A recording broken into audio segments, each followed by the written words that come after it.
this be a reminder to you all that this organization will not tolerate failure.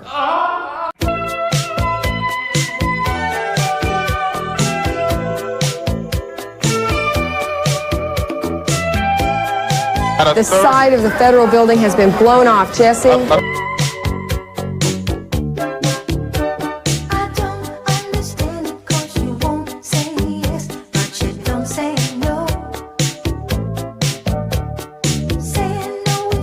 They believe they were part of a CIA project called MK Ultra.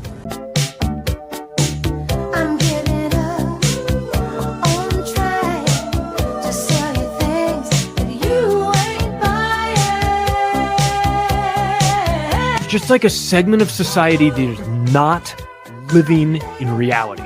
In a certain sense, we're kind of a little bit more Israel's vassal state. There are police chiefs facilitating prostitution networks. Do you understand? It's all in your head. It's your move.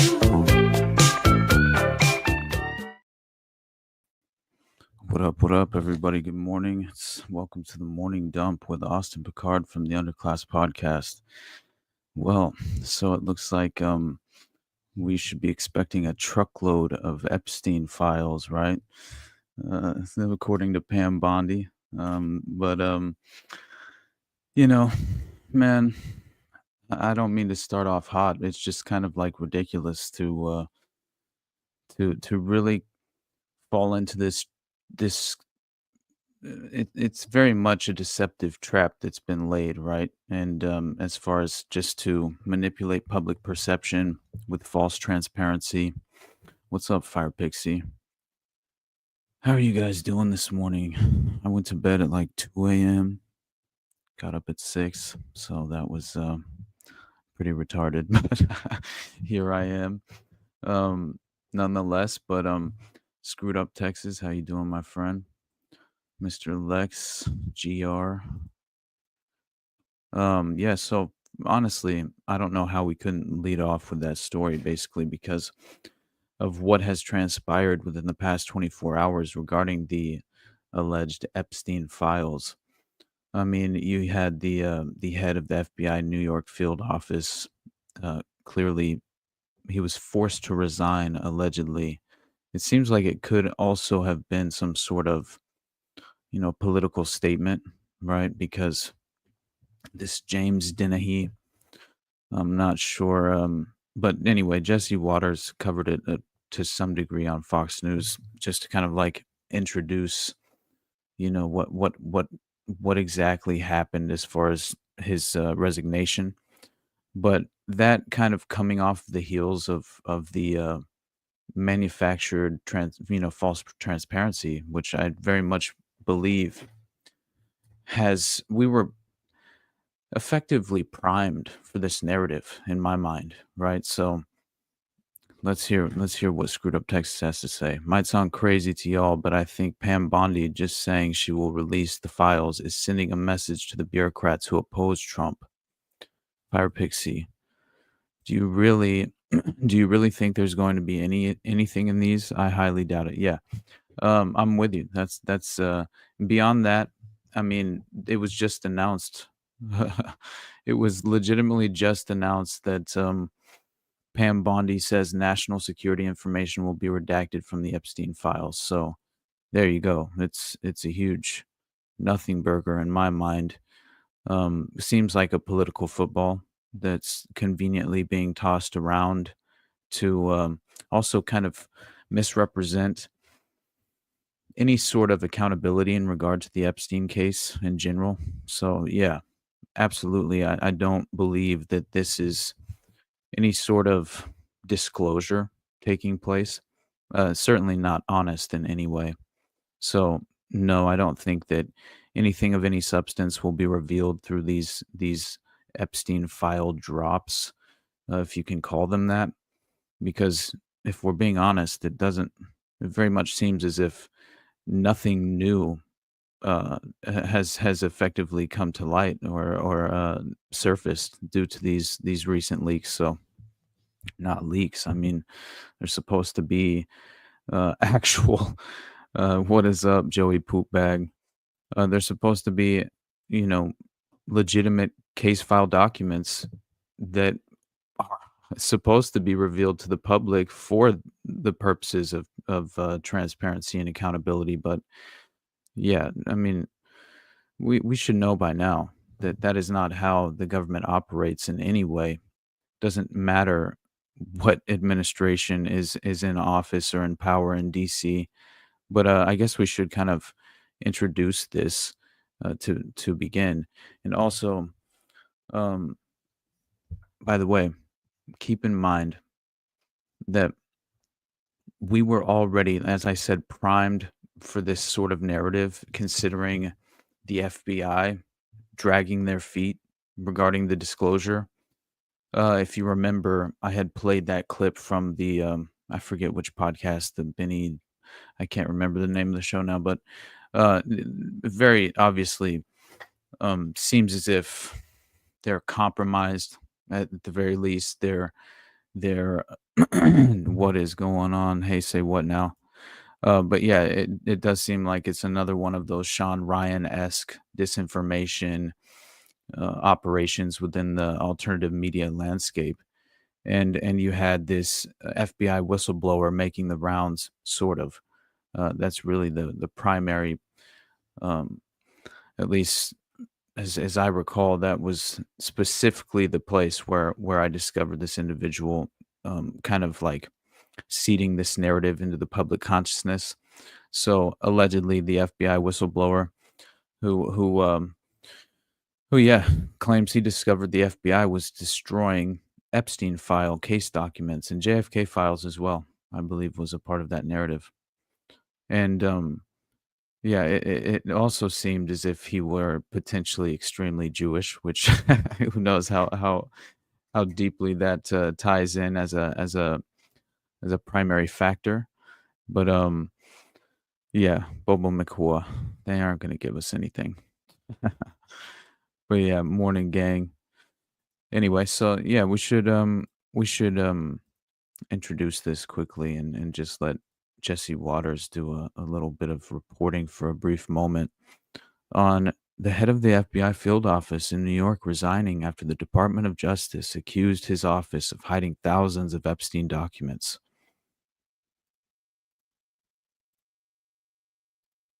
So who's in charge at the New York FBI field office? Who's withholding Epstein docs from the Attorney General? James Dennehy is running the show there. There he is. This is the guy who emailed his whole staff to dig in after Trump took office. And don't forget that James Comey's daughter is an assistant U.S. attorney for the Southern District of New York. She worked on the Epstein and Maxwell cases. She's kind of knee-deep in this. Epstein was facing sex trafficking charges in Lower Manhattan. Where's all that paperwork? The FBI seized computers, surveillance videos, banking records, file cabinets, and photographs from all of Epstein's properties in New Mexico, the Virgin Islands, Palm Beach, and in New York. The Justice Department also gave Epstein a sweetheart non-prosecution deal 17 years ago. Where are those files? The Bureau of Prisons. Where are those files? You remember where Epstein killed himself? I asked Bill Barr about that, why everything seemed to go wrong that night. When I first heard all the information and all the coincidences here, I was suspicious. What were the coincidences? I mean, those were a lot of coincidences. Well, one of the cameras was out. Right. He was supposed to have a cellmate. Cellmate left. They didn't replace the cellmate. And the guards who were supposed to check him every half hour didn't check him.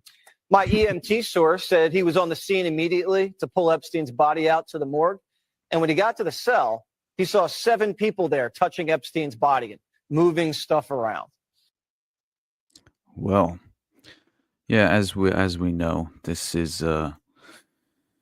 nothing new as far as the context of the Jeffrey Epstein case and how extraordinary it truly is in regard to just all the smoking gun, red herring, and well, red flags really as far as the just his timely death, of course, when he becomes willing to name certain co-conspirators, which very much seems to have been far more likely the reason behind his death being orchestrated, right? Because if you remember the Amy Robach, I believe she was the Good Morning America reporter from the ABC News. I think it was an affiliate, or she was, either way, she was an ABC News anchor for Good Morning America.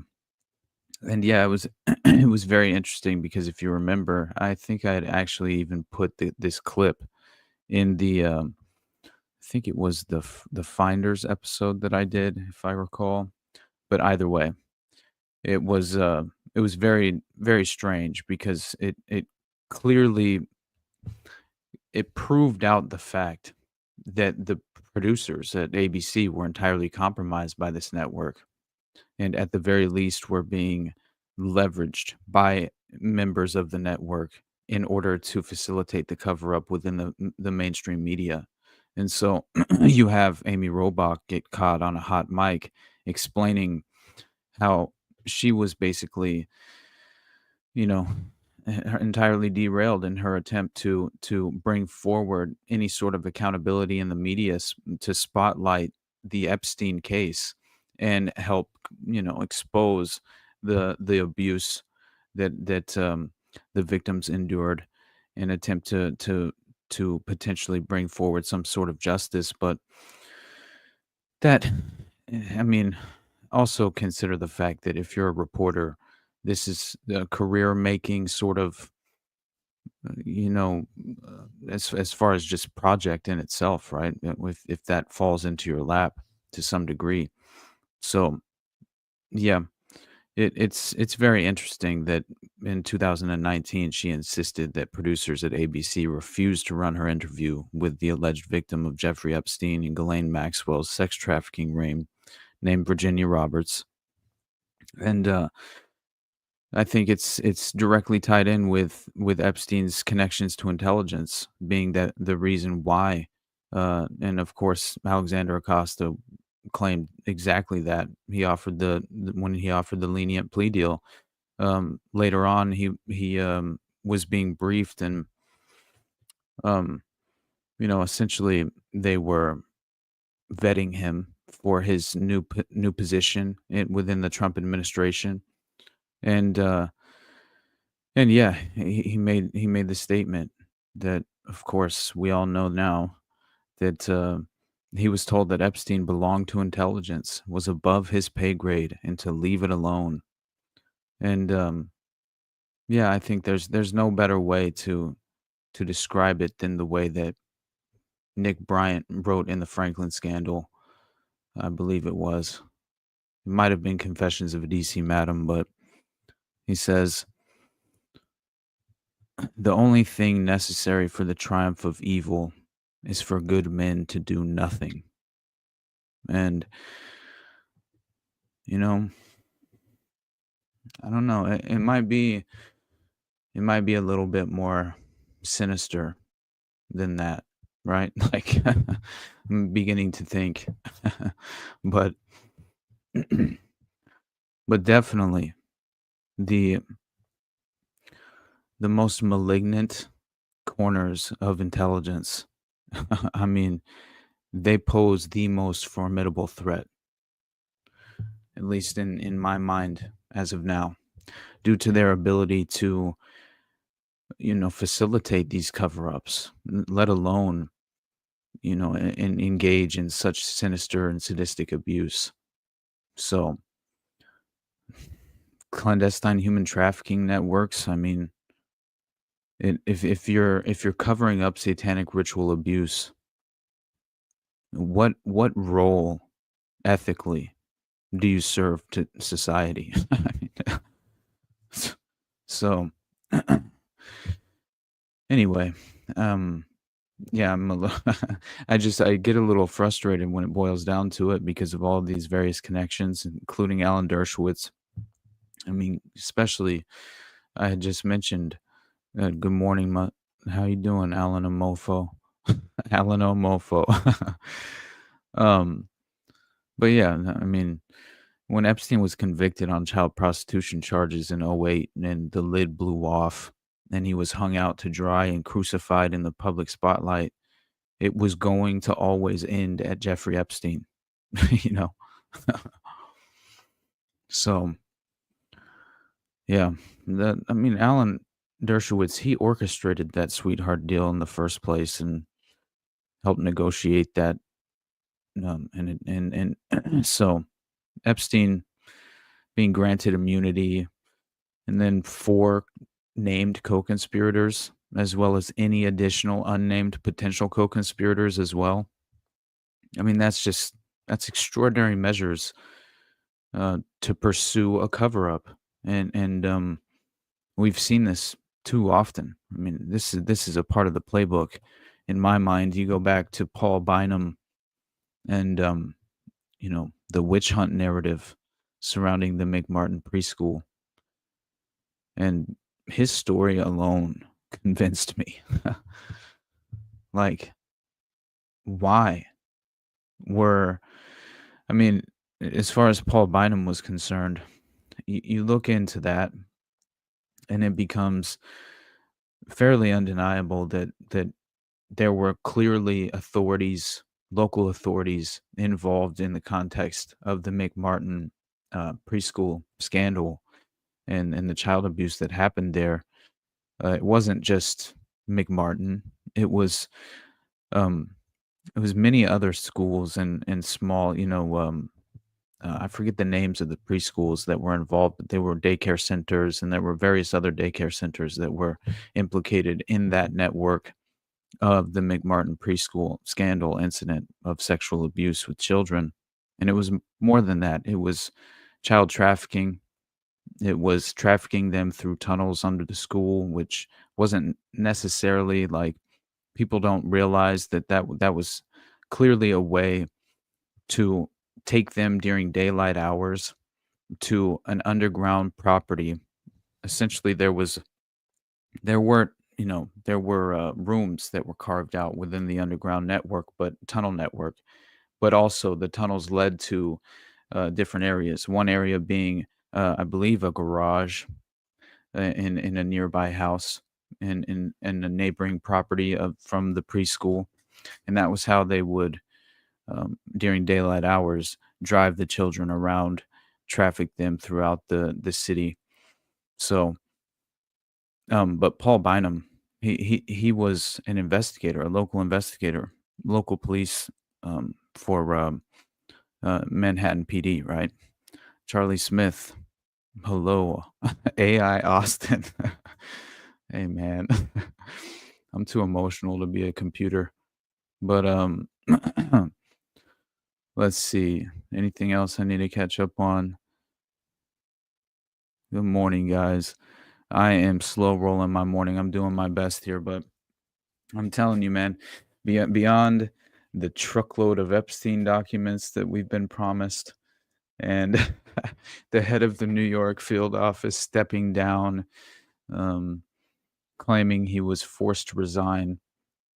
He already had some political issues with Trump, by the way, which at the very least should be noted.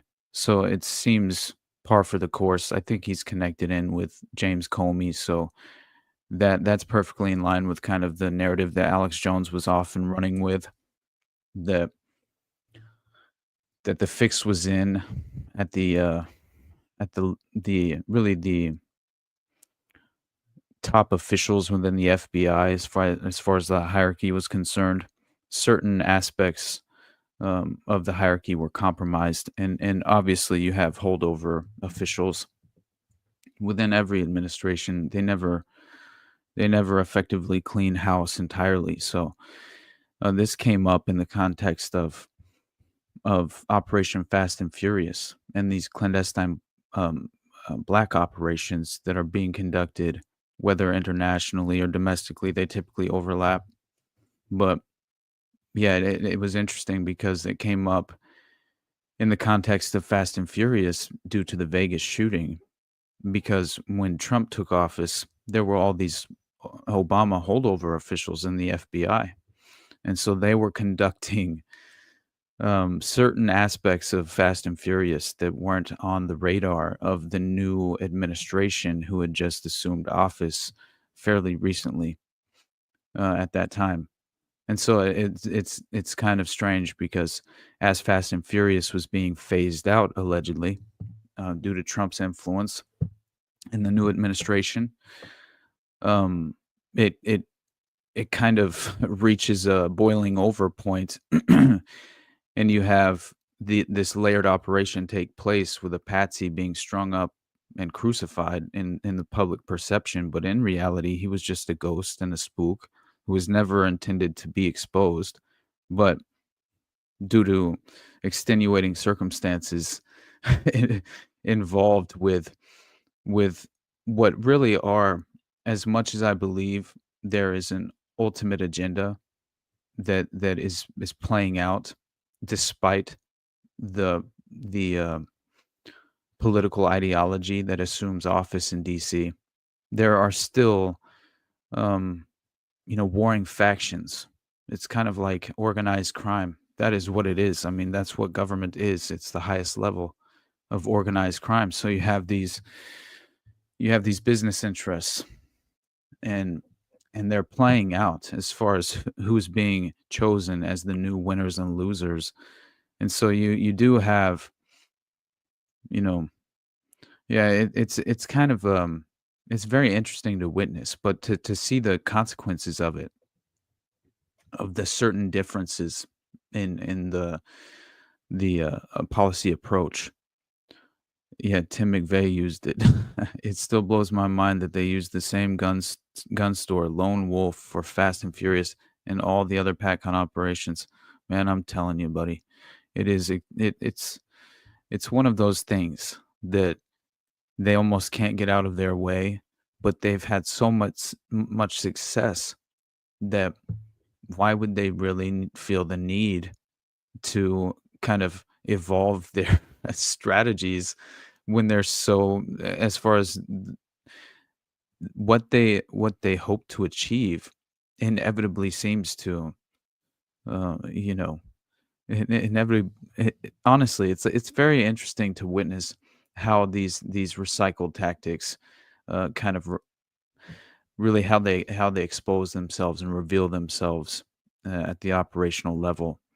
But yeah, if it ain't broke, don't fix it. Exactly. If you've achieved your agenda and benchmark items through this playbook before, why would you not recycle the playbook if people are not aware of it yet and have yet to kind of acknowledge it to any extent to where you can kind of just prepare yourself in some sort of, just at least manufacture some sense of a defense mechanism to where you can at least isolate the strategies and recognize them the next time, right, that they are being implemented. And that's where the pattern recognition is so very helpful and feels as if it is a superpower, truly. But anyway, Paul Bynum is one of the most fascinating stories of all time in regard to the McMartin Preschool and what happened there in Manhattan Beach. And so he graduated from college and university in 1972 and joined the Hermosa Beach Police Department a year later. He's 31 when he was promoted to the rank of chief detective. Bynum was not a traditional investigator. One fellow detective often thought he was too bright to be a cop. Off duty, he drove an MG and mixed with the 60s survivors at the Sweetwater Cafe. In 1976, Bynum was assigned the investigation of the Karen Klass murder. Klass was the divorced wife of Billy Medley, a vocalist for the Righteous Brothers. She was raped and murdered one morning about an hour after dropping her 5-year-old son off at the McMartin Preschool in Manhattan Beach. Neighbors told police they'd been alarmed at the sight of a menacing stranger before the murder, wandering through the neighborhood. Police later entertained speculation that Klass had been stalked. Throughout the week, her body was found. This same stranger had popped up several times on her corner.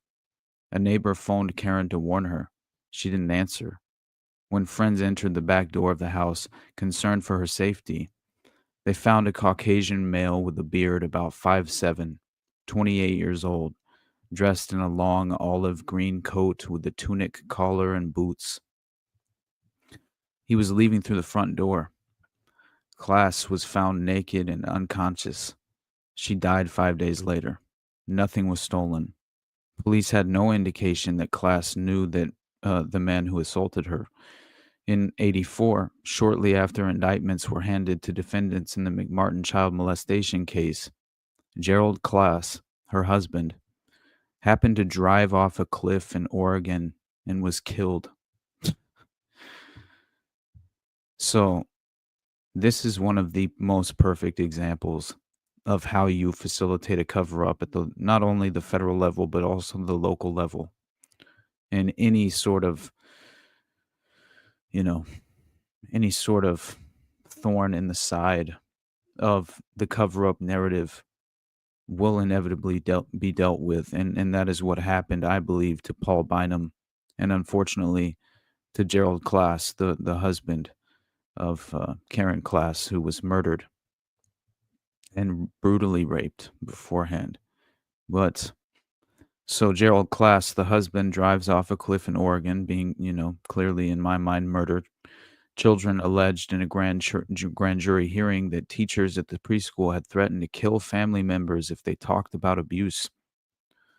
And they would actually even, I remember, I listened to a few different witness accounts and victim abuse accounts. And essentially, they were saying that they would use, this is why Paul Bynum discovered, I believe it was corpses of bunny rabbits, and they were killing turtles as well. There were multiple things that it was animal sacrifice, but it wasn't, it was for a layered purpose. It wasn't only for the ritualistic purpose or even the blood sacrifice. It was also for threatening and intimidating the children into saying, they would even say, this is your mother or father or parent or whoever, if you were to tell, right, what's taking place. And then they would significantly abuse and murder the animal, which represented the family member. So, but anyway, it was rumored around town that the Class deaths in the McMartin case may have been related, but police said no. We have no leads, no suspects, and we're not coordinating with Manhattan Beach, Hermosa Beach Lieutenant Mike Lavin told reporters. In '79, Paul Bynum was forced out of the police department without an explanation, despite an unblemished record.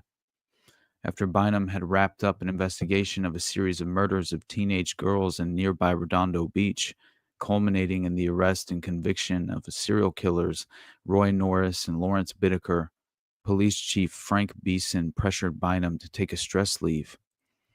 Bynum was haunted by the serial murder investigation, but remained confident in his emotional stability. He refused the leave. The chief obtained an order from the city manager, and Bynum was forced out on an indefinite disability leave. He chalked it up to internal politics, paranoia. When the papers reported that Beeson had shown up, apparently drunk, at his first Hermosa Council meeting and dropped his revolver on the floor, Bynum told reporter Kevin Cody he thought he had tipped reporters. Beeson was unaware that reporters routinely attended meetings of the city council. Bynum set out on a new career as a private investigator. In March of '84, he was retained by the Bucky's defense attorney, Danny Davis, and in the course of his investigation, came to the conclusion that children had indeed been abused at the preschool. He found the videotaped interviews of the children by child therapists credible. One afternoon, Cody informed Bynum that hundreds of children had alleged molestation took place at the preschool. Bynum was shocked. He stammered he had no idea so many children were involved. In '86, he was called to testify at the trial of Ray Bucky by prosecutor Lyle Rubin. The morning he was to appear, A juror's home was burglarized and Bynum's testimony was rescheduled for the next morning. There's no way that that's a coincidence. Neither side is going to like what I have to say, he told Cody. For one thing, there was the matter of Bynum's lost citation books, records he'd kept while a detective in Hermosa Beach. When the police arrested Ray Buckey on molestation charges, the lost books were discovered on the preschool attendant's desk. Wow.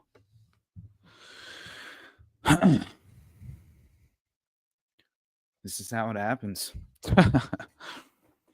My God. What were official police records doing in Buckey's home? And Prosecutor Rubin had intended to ask Bynum about a map turned up by DA investigators in March of 1986, pinpointing the location of turtle shells Bynum had unearthed at the lot next to the McMartin preschool. The children claimed teachers had killed turtles to demonstrate what would happen to them and their families if they talked about the molestations. Bynum, while retained by the defense, had managed to corroborate a key point in the testimony of the children. Bynum's court appearance was preempted by suicide. Although the timing left some parents in the case convinced he'd been murdered, his body was discovered by his wife at 5:45 in the morning. He died of a headshot from a .38 caliber pistol. None of the half-dozen people questioned who were close to Bynum could think of any reason why his involvement in the case might have driven him to suicide. This was reported by the Easy Reader in Manhattan Beach. Paul was kind of a worrier, said Stephen Kay, the deputy district attorney and friend of the Bynum family, but there was no hint of suicide. He was very upbeat about his wife and new daughter, both of whom he adored. The belief that Bynum had been murdered was fueled by the memory of another odd death, the alcohol toxicity that claimed the life of parent of the McMartin one of the McMartin first children who reported the abuse, Judy Johnson. She was the first mother to speak publicly about child molestations at McMartin. And sympathizers of the Buckeys and the press went to great lengths to portray Johnson as crazy, even claiming she was diagnosed with and hospitalized for acute paranoid schizophrenia, although this was never proven to be true. As her life was inverted the day her son came home from the McMartin school, bleeding from the anus, strangers entered her life, intimidated her. She believed she'd been poisoned. In '92, therapists at the LA Commission for Women's Ritual Abuse Task Force were also poisoned and corroborated their allegations with medical reports. Wow. So that is insane. So she believed she'd been poisoned, but in 1992, therapists at the LA Commission for Women's Ritual Abuse Task Force were also poisoned and corroborated their allegations with medical reports. The LA Times was given the reports, but ignored them and alleged the therapists were paranoid fantasists. She lived in fear, felt it necessary to keep a gun in the house, of course. Her estranged husband appeared to have joined in the harassment campaign. She took to alcohol. Just before she could testify in the preliminary hearing, she was found dead in her home, allegedly due to alcohol poisoning. So yeah, it looks as if, in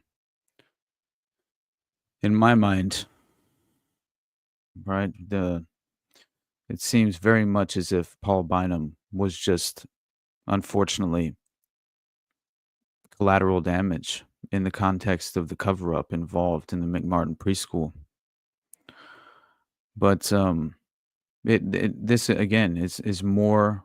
It's just another example of what truly are not only cover-ups being facilitated by local and federal government authorities, but I mean, if you believe they're capable of transparency when they can achieve such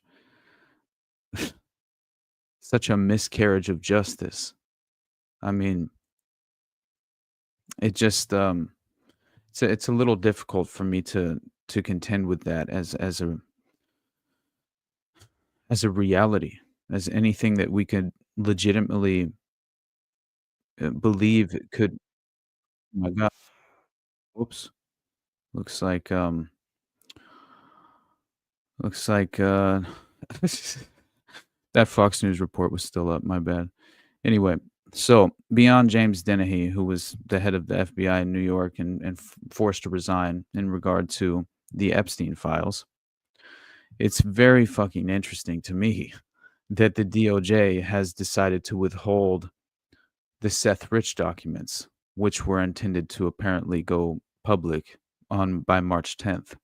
So, I mean, again, in my mind, this is to consistently push through, right, the cover up which has effectively been in place in regard to Pizzagate and the false narrative and misconceptions surrounding Pizzagate. And so, again, it's like you consider what Pizzagate entails, like the involvement there with the details and the overlapping, individuals in the hierarchy of abuse, the organizations implicated. It very much seems as if there were potential ties directly in with the Epstein network. So who knows how much of a difference there really was to begin with, if it wasn't some sort of cog in the machine of the network itself. But anyway, I think it's at the very least it's important to know that Pam Bondi, now that that the now that the FBI officials have apparently sent her the copies of the Epstein files, which she claims to have been a truckload, we should be excited apparently, because although there are very efficiently redacted in my mind, because that was also, as I mentioned recently, just this morning, I believe, or last night even potentially, it was reported that, yeah, there will not be any national security information within the Epstein documents or files themselves. It will all be redacted. But still, like, considering that you have James Dennehy resigning, and then you have this truckload of documents, it kind of does like reinforce that narrative that potentially there was some sort of derailment within the hierarchy of the FBI itself, and especially considering the New York field office in regard to the Epstein case due to Epstein's property in New York City. It's and also, if you remember that FBI investigation, as far as the evidence lockup, right, the warehouse, it was interesting because whenever that went public, that the warehouse burnt down and potentially was housing key evidence and files from the Epstein case, instantly it made sense that was another effective way to kind of destroy any and all evidence, and especially if you're considering sexual blackmail documents or files of sexual blackmail videos of any kind, knowing how significantly rigged up Epstein's properties were for audiovisual blackmail, especially, this again, it's a long-standing playbook, right? Confessions of a DC Madam, the Heidi Reichen and the White House call girl in regard to Watergate and that sexual blackmail operation. They all had ties with not only intelligence, but local, what really were the local representatives of a major organized crime syndicate that was working hand in hand with intelligence as a cutout to help with plausible deniability is basically what was being achieved. So yeah, Pam Bondi says Friday we're getting the documents at 8 a.m. So let's hear what she has to say when she tells Hannity, I believe it was, that, what is this, phase 3? I mean, I don't know. What are we supposed to what are we calling this at this point? Phase 3 of the false Epstein transparency? I'm not quite sure. We all did. And the FBI handed over a couple hundred pages of documents. But, you know, Sean, I gave them a deadline of Friday at 8 a.m. to get us everything. And a source had told me where the documents were being kept, Southern District of New York, shock. So we got them all by, hopefully all of them, Friday at 8 a.m., thousands of pages of documents. I have the FBI going through them, and Cash is also, now that we have Cash here, it's a game changer, of course, and Cash is going to, Director Patel is going to get us a detailed report as to why the FBI withheld all of those documents. Okay, I want to be clear because I think people got frustrated because they were expecting more. You were expecting more, and you didn't find out less than 24 hours before the release. You got a whistleblower that confirmed that there were way more documents that they were supposed to turn over, and then you found out just before that. Well, sure. And you're looking at these documents going, these aren't all the Epstein files. You know, there were flight logs, there were names and victims' names. And we're going, where's the rest of the stuff? And that's what the FBI had turned over to us. And so a source said, whoa, all this evidence is sitting in the Southern District of New York. Yeah. So based on that, I gave them the deadline, Friday at 8, a truckload of evidence arrived. Excited. It's now in the possession of the FBI. Cash is going to get me and himself really a detailed report as to why all these documents and evidence had been withheld. And, you know, we're going to go through it as fast as we can, but go through it very cautiously to protect all the victims of Epstein, because there are a lot of victims. Well, you had identified in phase 1 over 254. Mm-hmm. Okay. Now, is that the only thing that would be redacted? Will everything else be made public that you get in your possession? Yeah, the FBI hasn't had, obviously, they haven't looked at the thousands of pages of documents that they've just received Friday. Yeah. But Cash has a team going through them, and it's always about protecting the victim. But you know what? We believe in transparency. What? Absolutely not. Like, it's laughable that they would even post. She's so excited to present this false transparency narrative to the public, although there even with the consequential aftermath of the reactionary state of affairs in regard to kind of the public's perception of the Epstein files. It's just, again, it's hilarious. Yeah, what a joke. Because, excuse me, if you don't realize, you know, how they prioritized, you know, everything was specifically put into place for Epstein to be effectively murdered, so none of the co-conspirators would ever be named publicly, right? And the timing of that was perfect. Again, Bill Barr isn't confused as to why all of the perfect storm of unusual events just happened to occur surrounding Epstein's execution, which really it was. And at that level, it really almost becomes some sort of like flex as to how much power they truly do have. And especially, I think they're proud of what they can achieve, very much so. And so they don't even leave it up to our interpretation at this point. It's kind of they've lost any and all respect, if they ever had any, for the public perception in general. And so you don't only have, you know, Bill Barr, you know, his father. They have such direct connections into the network to begin with. Then you have Alan Dershowitz, of course, Ehud Barak, which we talked about yesterday, who was a prime minister of Israel, right?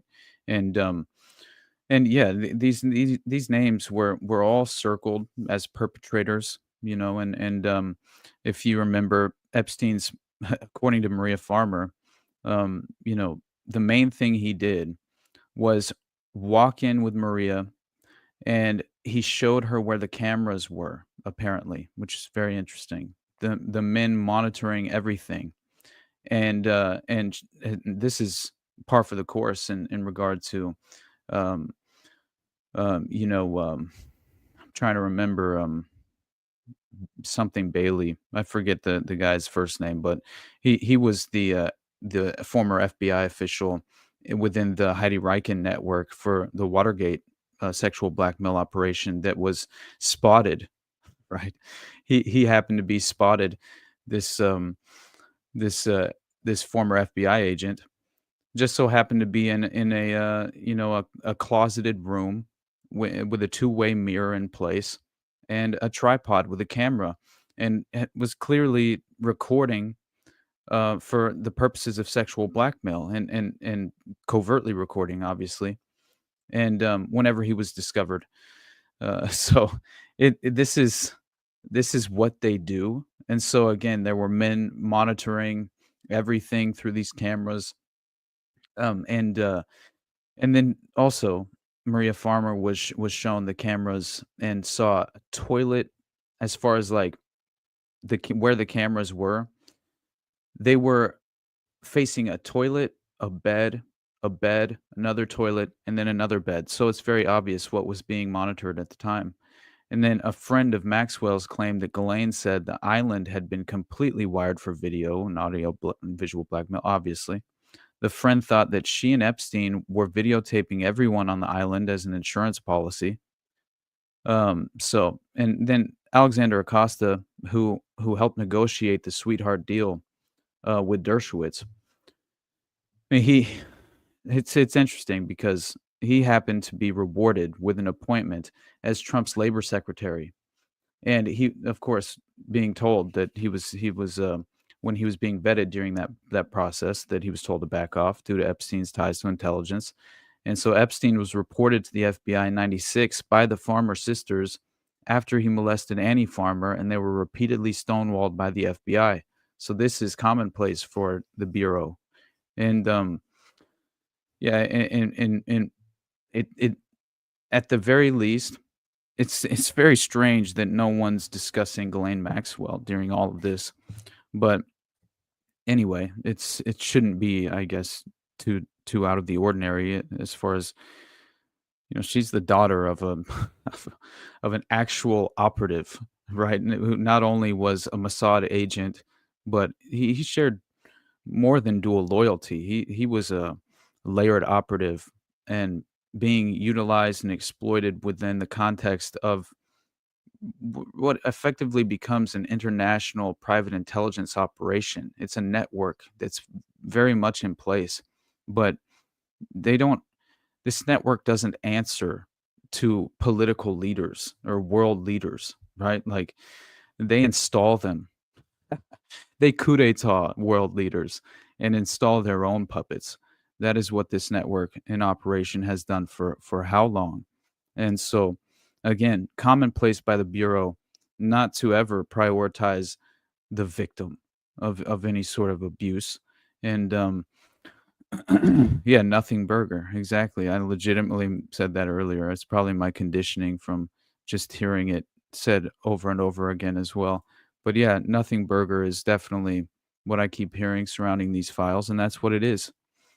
I think, man, the real connections, of course, man, they go back to Prohibition and the Brofmans and Meyer Lansky, and as we were discussing the mega group, it's the Jewish mob as well, and it's not only that. I truly believe that it's just a faction within the framework, and to assess the hierarchy is a little more difficult, I truly believe, because it's difficult to only say that Epstein was Mossad. Like, that's something that is, I don't think you can say once you've exposed yourself enough to the evidence, only because he has direct affiliation with the CIA. I can't remember when it was exactly. I have it pulled up. I'll point it out in a moment. But he had personally himself claimed that he was working for the CIA at one point. And so I think these are sophisticated operations. People don't understand how low level Epstein actually was within this context. I think people believe that he was recruited by Ghislaine. It seems as if Robert Maxwell introduced the two of them. So I'm not sure that that's the case. But anyway, let's finish listening to this bitch, and we'll we'll kind of have more of a conversation and then kind of pivot. I think we'll probably finish off the Epstein, um, just as far as any further notes that we should kind of spotlight in regard to these alleged files, the truckload of redacted FBI files. But yeah, and then we can kind of pivot to Seth Rich, because I think Seth Rich and the kind of Pizzagate cover up is also very important to discuss. And then also RFK Jr. and it's kind of interesting how we were discussing at one point during this show, the morning show, that it very much seems as if RFK Jr. was this convenient front for a rebranding effort to generate public trust in an area where it's very much lacking in public trust in regard to the vaccination agenda for just public health. And yeah, who better than the individual who, one, is clearly obviously compromised by Mossad, so part of the club. In context to this current administration, there's a through line you can trace where it seems as if every single individual is entirely compromised by Israel to some degree. By the way, Benjamin Netanyahu, he's making statements about how Trump is the greatest president for Israel that Israel has ever had. It's the funniest thing ever. I'll pull that up in a moment as well, because and I had a lot more that I had planned to discuss. I didn't mean to pivot into the witch hunt narrative and the McMartin preschool, but it just reminded me of how these cover-ups are facilitated, right? So paper shredder truckload, baby. Exactly. 100%, bud. But yeah, exactly. The real John Doe. Hey Pam, here's a challenge. Make the connection to Israel. What a concept. All right. Maybe we wouldn't see as many significant redactions, but who knows? America has the right to know. The Biden administration sat on these documents. No one did anything with them. And why were they sitting in the Southern District of New York? I want a full report on that. Sadly, these people don't believe in transparency, but I think more, unfortunately, I think a lot of them don't believe in honesty. And it's a new day. It's a new administration. And everything's going to come out to the public. The public has a right to know. Americans have a right to know. And that goes the same with the JFK files, JFK, RFK files, Martin Luther King. Yeah, absolutely. What are the things that, and maybe some people don't understand the need to redact. In the case of a victim, that should be pretty obvious to people. What are the other things that maybe you would have to redact?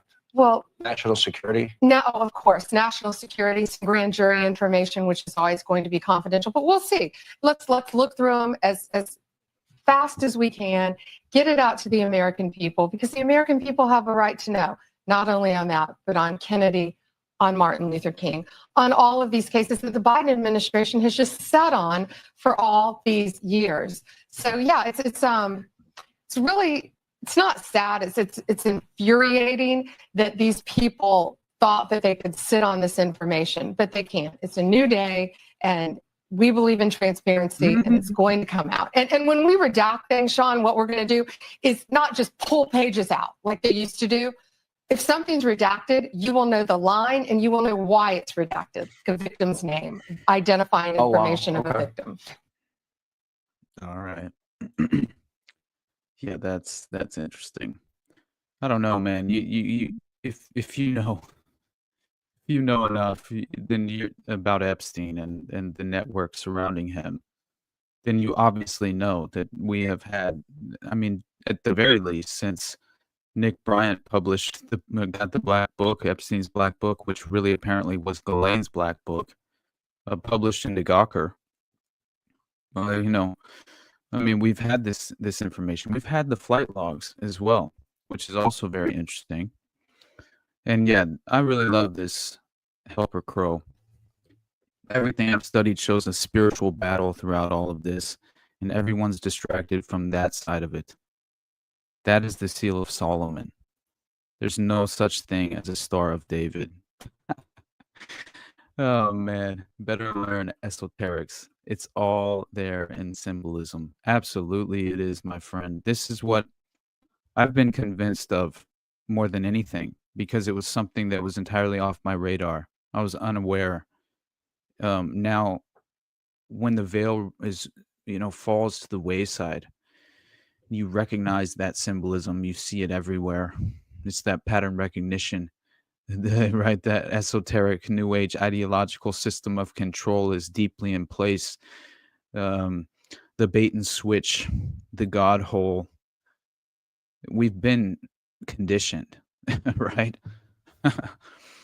It's it's very unfortunate, but we've been conditioned, and and it's something that, man, I'm so grateful that I am at the very least aware enough to be able to identify these things for myself, not fall back into those traps, those ideological, they are traps, right?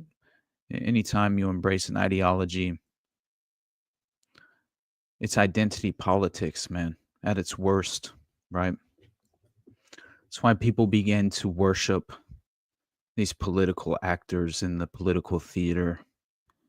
They have no understanding of the true underlying power structure, how the power brokers function. That's what I'm obsessed with. I need to find out for myself who's pulling these strings effectively, and in which direction are they attempting to leverage us, and why.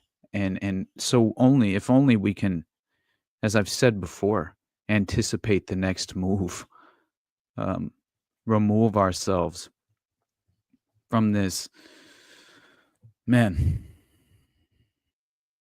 just this terrible cycle of what really amounts to,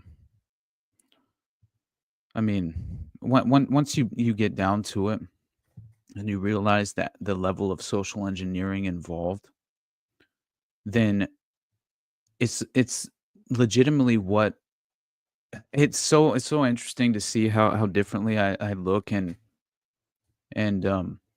engage with, as far as just as a viewer, an audience member, for just watching a movie now, you know. I mean, I used to watch things for such different reasons, and now, what I can appreciate and how I compartmentalize these things to be able to enjoy things with with the level of knowledge, in regard to, let's say, just compartmentalizing, the level of talent of some individual, while understanding that, unfortunately, the vast majority of these plot lines involved in Hollywood, content of any kind, movie, TV, I mean, any sort of films. I mean, honestly, it's what kind of like drove me away from even appreciating and engaging in any of it to a certain extent, because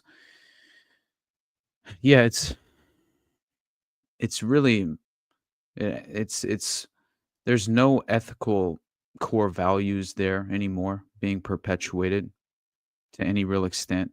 It's very rare. So you kind of have to go searching for yourself to find anything worth of it, with really of any real value, and that, anyway, I pulled up Jeffrey Epstein's little black book. So this is what happens when I sleep for less than 4 hours. But so yeah, people should be far more aware of the fact that Nick Bryant, of course, we should all appreciate him. I think he's one of the most legendary reporters and journalists in the business today. And what he's provided as far as just the attempt at pursuing justice and accountability for victims who've endured such horrific abuse is something that I believe to be worth the utmost admiration.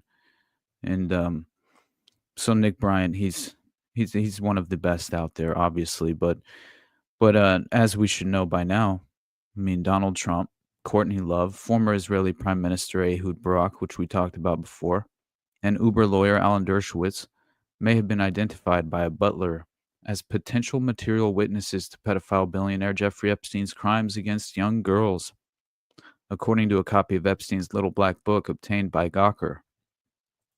Thank you, Helper Crow. He says, I agree, Austin. The people in charge believe they have Nephilim blood, and if they believe it enough to be incestual, yeah, we should all study that and ask why. Study the hell out of your enemy. Exactly. That is what I do. That is why I've been convinced of certain things that I wouldn't have otherwise been.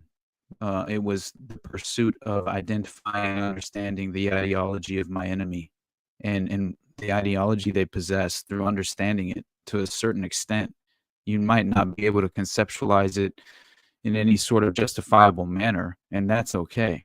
But the attempt alone is just, that is the divine pursuit, right? As far as, man, it's very difficult for me.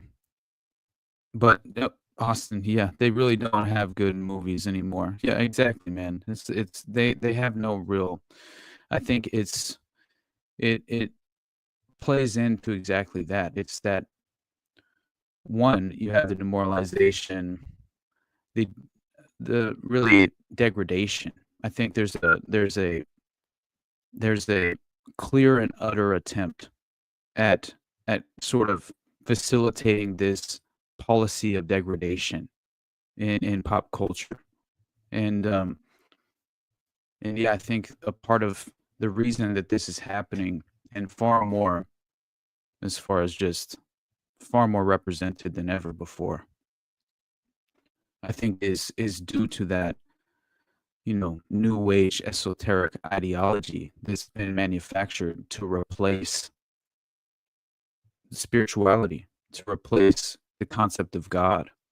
And when you have a society and generations of youth that have been conditioned now through ideological subversion, Yuri Bezmenov, one of the most valuable perspectives on how this clandestine social engineering strategic playbook is implemented at the lowest level. That is when you begin to understand that, they've infiltrated. This is mind control at a global level. And we are in a spiritual battle, whether you like it or not. That is why when you discover what these individuals and what seem to be, once it boils down to it, demonic entities, if you're capable of such evil, once you begin to understand their belief system, how they justify their actions, man, you start to ask questions, right? It's inevitable, man.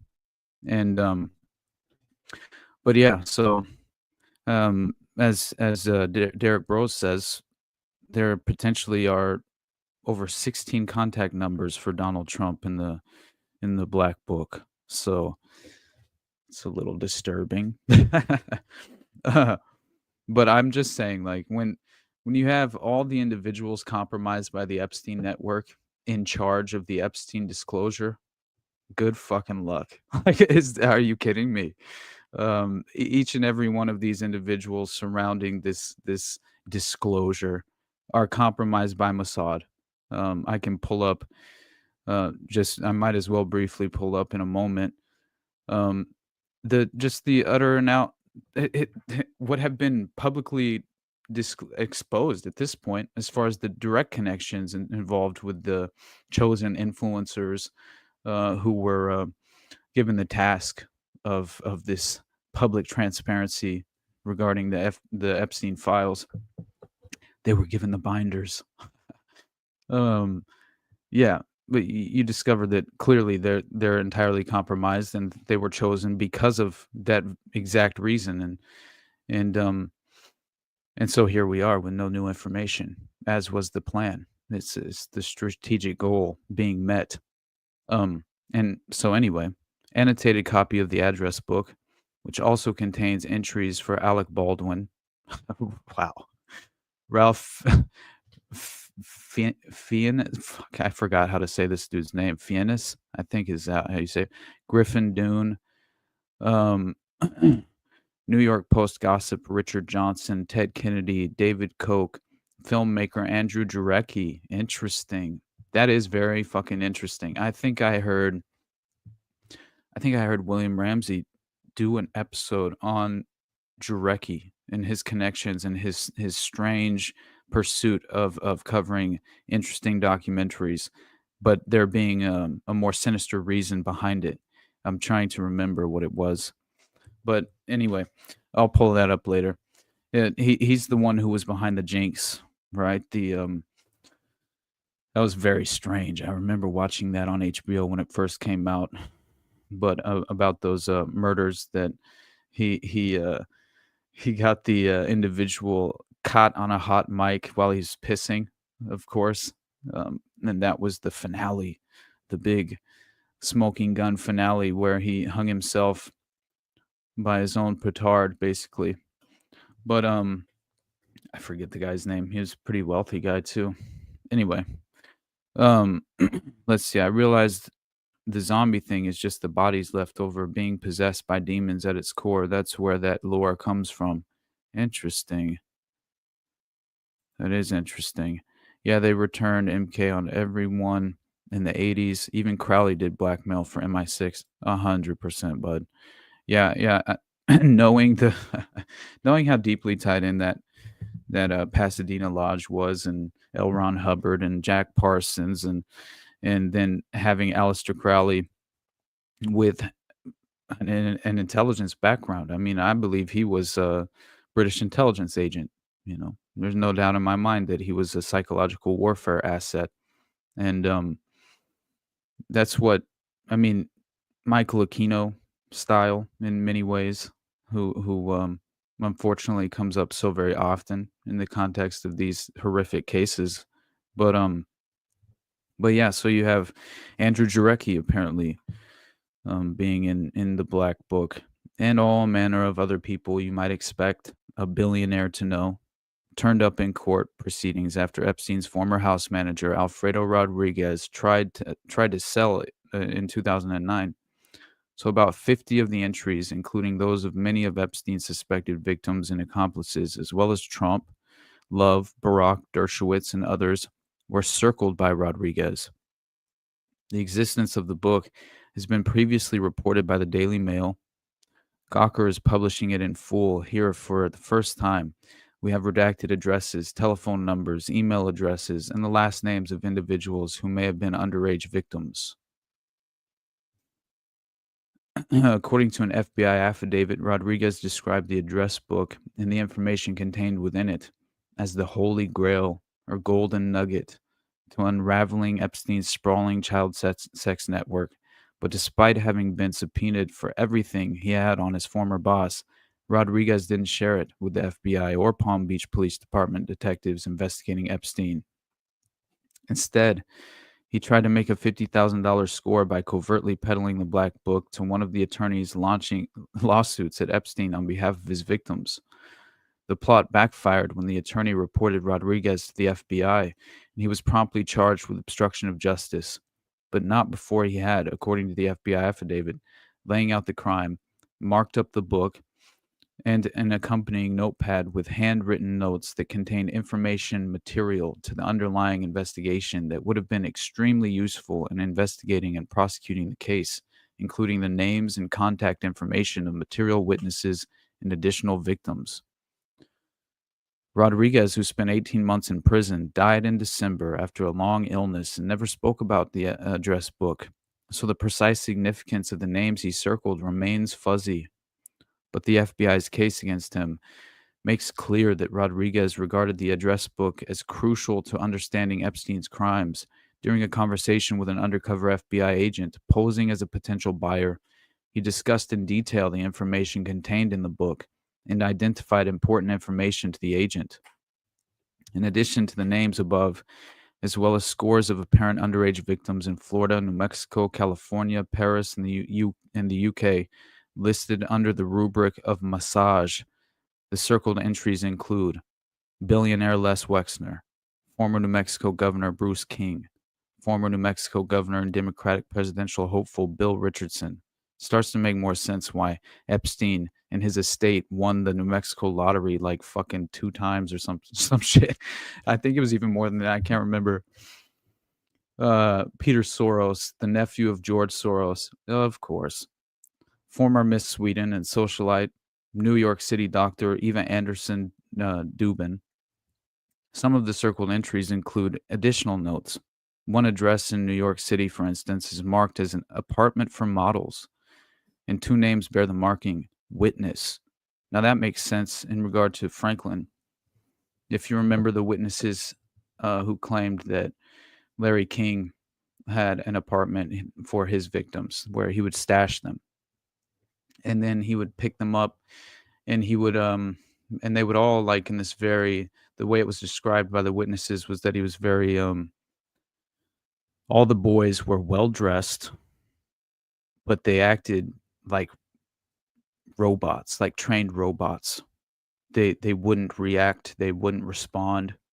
It was very interesting, especially in regard to, you know, the mind control nature of a lot of these abuse networks and human, especially child trafficking. We've been talking about it with Dutroux. Very obvious that, you know, implementing the alters and the dissociative identity disorder and all of this. So that's how they operate in these networks. It's par for the course. It's typical how they function. So an apartment for models, exactly, man. I mean, as I said before, I don't know if it was yesterday, at some point, the way that they would procure the models, they would offer them the world, right? They would tell them, you know, come with us. They would show them the night, you know, on the sort of in this lifestyle, this lavish lifestyle, and they would seduce them, and then they would essentially say, offering them the world by claiming they would become Victoria's Secret models, and then as soon as they become convinced, you know, they gain access to their passport as they get on the plane, and there you go. You never get the passport back, and as you land, you are now an abducted, kidnapped individual who is now being trafficked within the context of a very sophisticated and well-established network. And so that is what they would do, and especially hunting for nubiles like Ghislaine Maxwell would love to do. And so asked why Rodriguez might have circled his name, Alan Dershowitz told Gawker, "I've never seen the book, and I have no idea what it means. I was neither a victim nor a material witness. I never witnessed any crimes or participated in any crimes, and I can prove it." Virginia Roberts, one of Epstein's alleged victims, has claimed in repeated court filings that Epstein instructed her to have sex with Dershowitz on several occasions, charges that Dershowitz categorically denies. Trump, through a spokesperson, said, "Mr. Trump only knew Mr. Epstein as Mr. Trump owns the hottest and most luxurious club in Palm Beach, Redacted, and Mr. Epstein would go there on occasion." So there you go.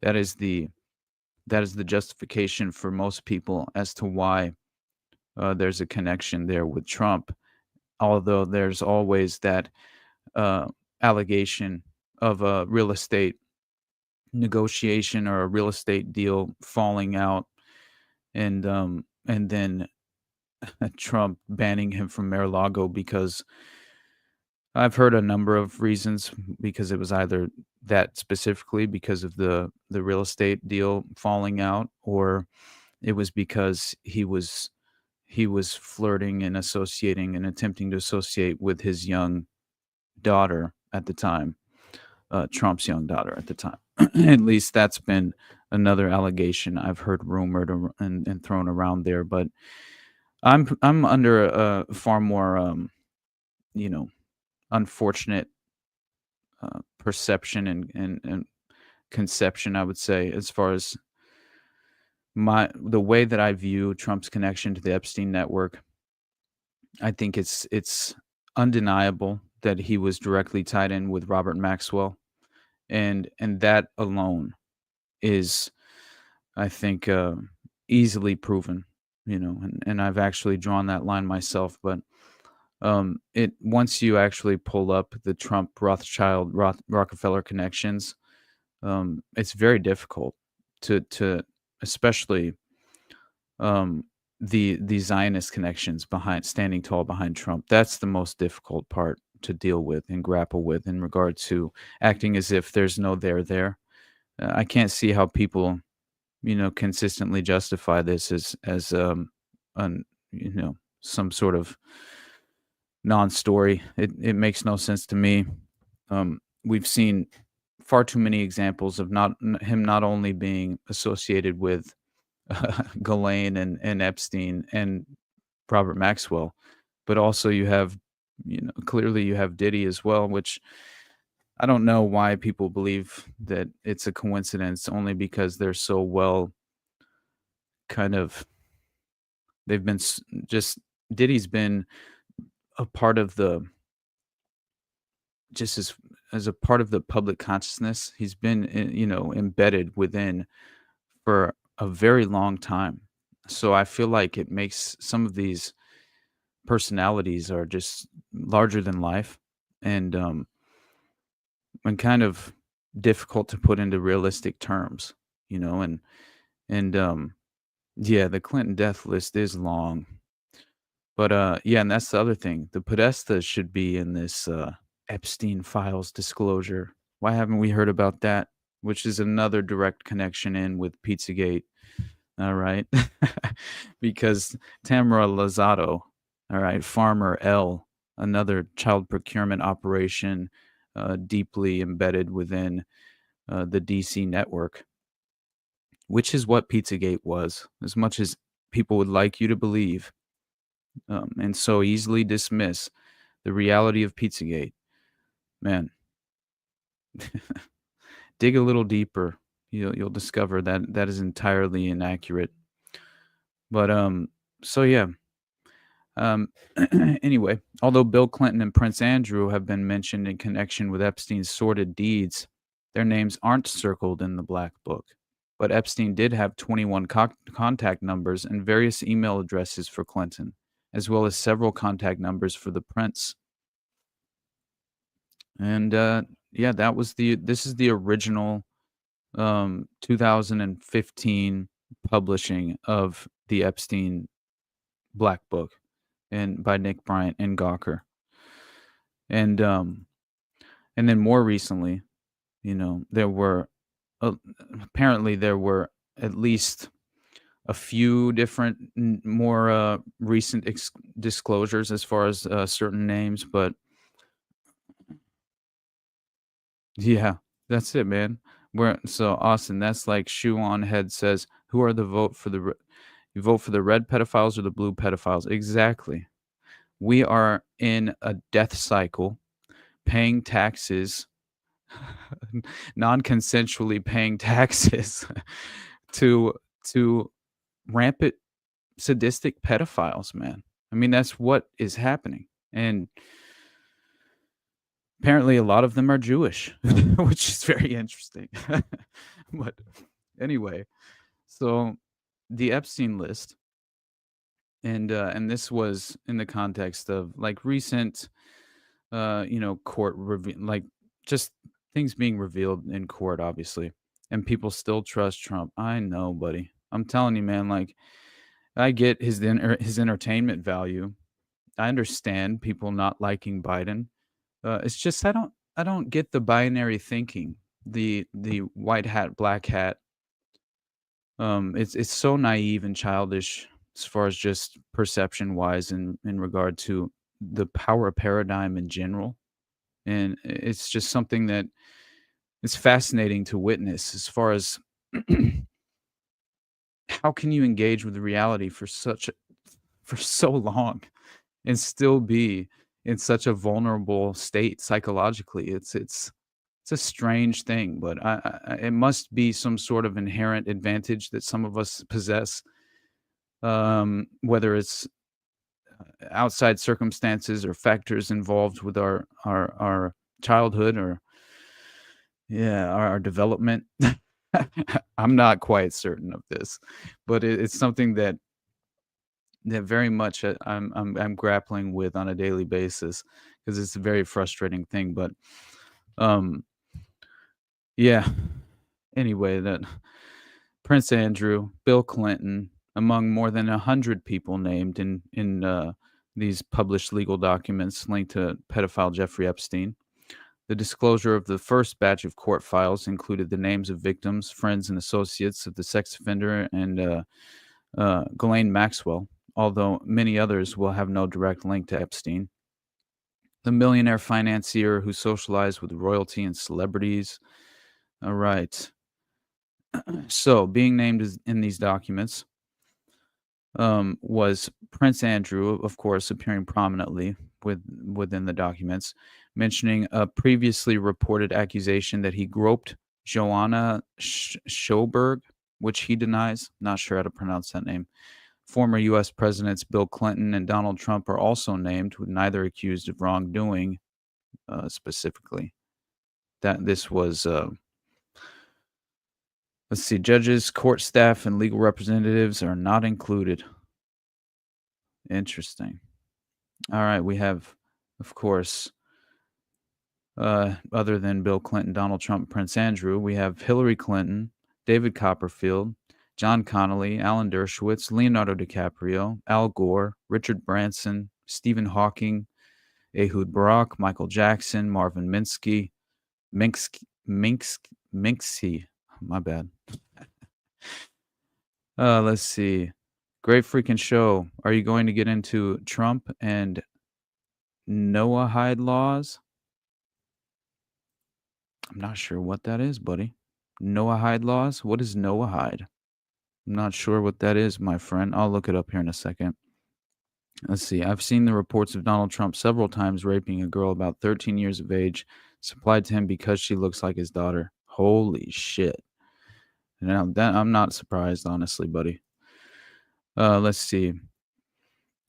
Phone book does not equal client list. I get you, brother. The issue is the extenuating circumstances regarding not only this connection, right? It's the overlapping connections involved with the rest of the network. The deep connections going back to the 80s with Robert Maxwell himself attending his yacht parties, measuring their yachts, getting the bailout from the Rothschilds and the Rockefellers, for political reasons, clearly because his name was too valuable for them to let him go bankrupt. And so, yeah, I think that those things are very important to acknowledge and understand. But I do recognize what you're saying, buddy. Like phone book does not equal client list. So there are going to be individuals who, might make this list and just so happen to be a big name. But yeah, cooperative business partners. Yeah, that's more like it. But yeah, the Kabbalistic nature of a lot of these cases and stories as well, it really strikes me as something that consistently reappears. But Austin, you should see if Jose can get a hold of Shoe on Head again. She was on Tower Gang once long ago. Oh, okay. Yeah, I wasn't aware of this person.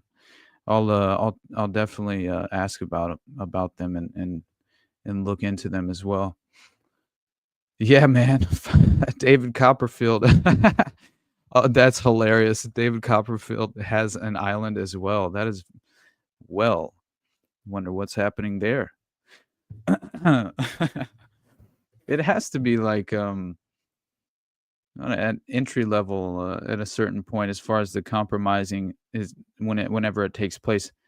At a certain level, it seems as if, as long as you stay within the framework, right? As long as you don't step outside the network, it's exactly what in the Franklin scandal, I think it was Gary Caradori. No, maybe it was Nick Bryant was told by one of them, either the private investigator or Nick Bryant, were told by the Blackmail photographer, Rusty Nelson, I believe was his name, that they were told by this Blackmail photographer, he described it as being involved in these networks is like being on a yacht, and it's the most beautiful day. And the moment, and no, and he even says that while you're on this yacht, you can have access to anything you want. And but the moment that you decide to step off this yacht, then everyone else on that yacht will make certain that you drown. And I found that very interesting. It's just a great way to describe, the mutual interest there. And oh man, Gene Hackman, holy shit. That's one of Gene Hackman's island was next to Oprah's. Dude, stop it.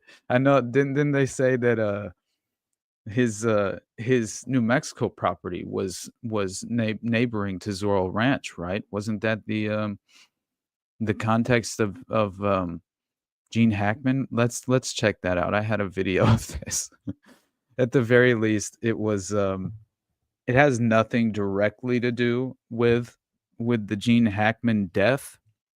I should have clipped what's his name? Damn it. The guy from Christmas Vacation. Son of a bitch. I can't believe I'm forgetting his name right now. Anyway, it doesn't really matter, but he's clearly made a lot of different claims surrounding just Hollywood in general, how it functions, right? Not Chevy Chase, damn it. Hold on, I'm pulling it up right now. Let's see. Randy Quaid, damn it. Yeah, Fire Pixie, thank you. Right as I pulled it up. You got it. But yeah, so Randy Quaid, man, he's been making some very extraordinary claims for quite some time. Who knows the level of credibility there? I mean, I have no reason to think that he's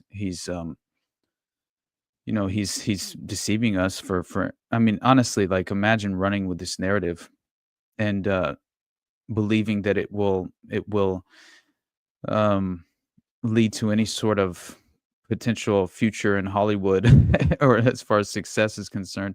Yeah, star whackers, exactly, man. He believes Gene Hackman was murdered, and he said it recently, but this is interesting in regard to Randy Quaid, the unmitigated mind. Thank you, my friend. But for some reason it was just escaping me for a moment. But look at his ass right there. Not the best outward looking appearance if you're going to try and make these claims in any sort of credible way. But I thought this was funny. Gene Hackman didn't just die. And then everybody after this video in the comments, they're like, this isn't Gene Hackman. It's like, yeah, man, I know. Just consider the concept is basically what this post was about. But still, let's listen in for a moment, because it is briefly worth it's kind of worth mentioning briefly in passing. He said at this press conference is nonetheless eye-opening. Check this shit out. For the past 20 years, my wife Evie and I have been the victims of criminal activities perpetrated by a small network of individuals who are out to destroy us personally, professionally, and financially. This network of individuals is manipulating the banking system and the criminal justice system for the purposes of sabotaging our credit and our credibility. We are not criminals, nor are we fugitives from justice, nor are we crazy. We are simply artists and filmmakers who are being racketeered on. We believe there are to be a malignant tumor of star whackers in Hollywood. How many people do you know personally who have died suddenly and mysteriously in the past 5 years? I have personally known 8 actors, all of whom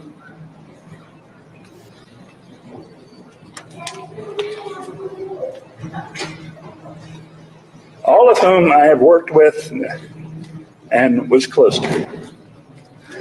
Heath Ledger, Chris Penn, David Carradine among them. I believe these actors were whacked, and I believe that many others, such as Britney Spears, Lindsay Lohan, and Mel Gibson, are being played to get at their money. In the meantime, many a celebrity's image and marketability is being co-opted and destroyed. Google helps out by keeping the negative stories near the top of a celebrity's webpage because it's the negativity that brings in the advertising revenue. I have earned approximately $40 million throughout my career. I have profit participation in some of my films.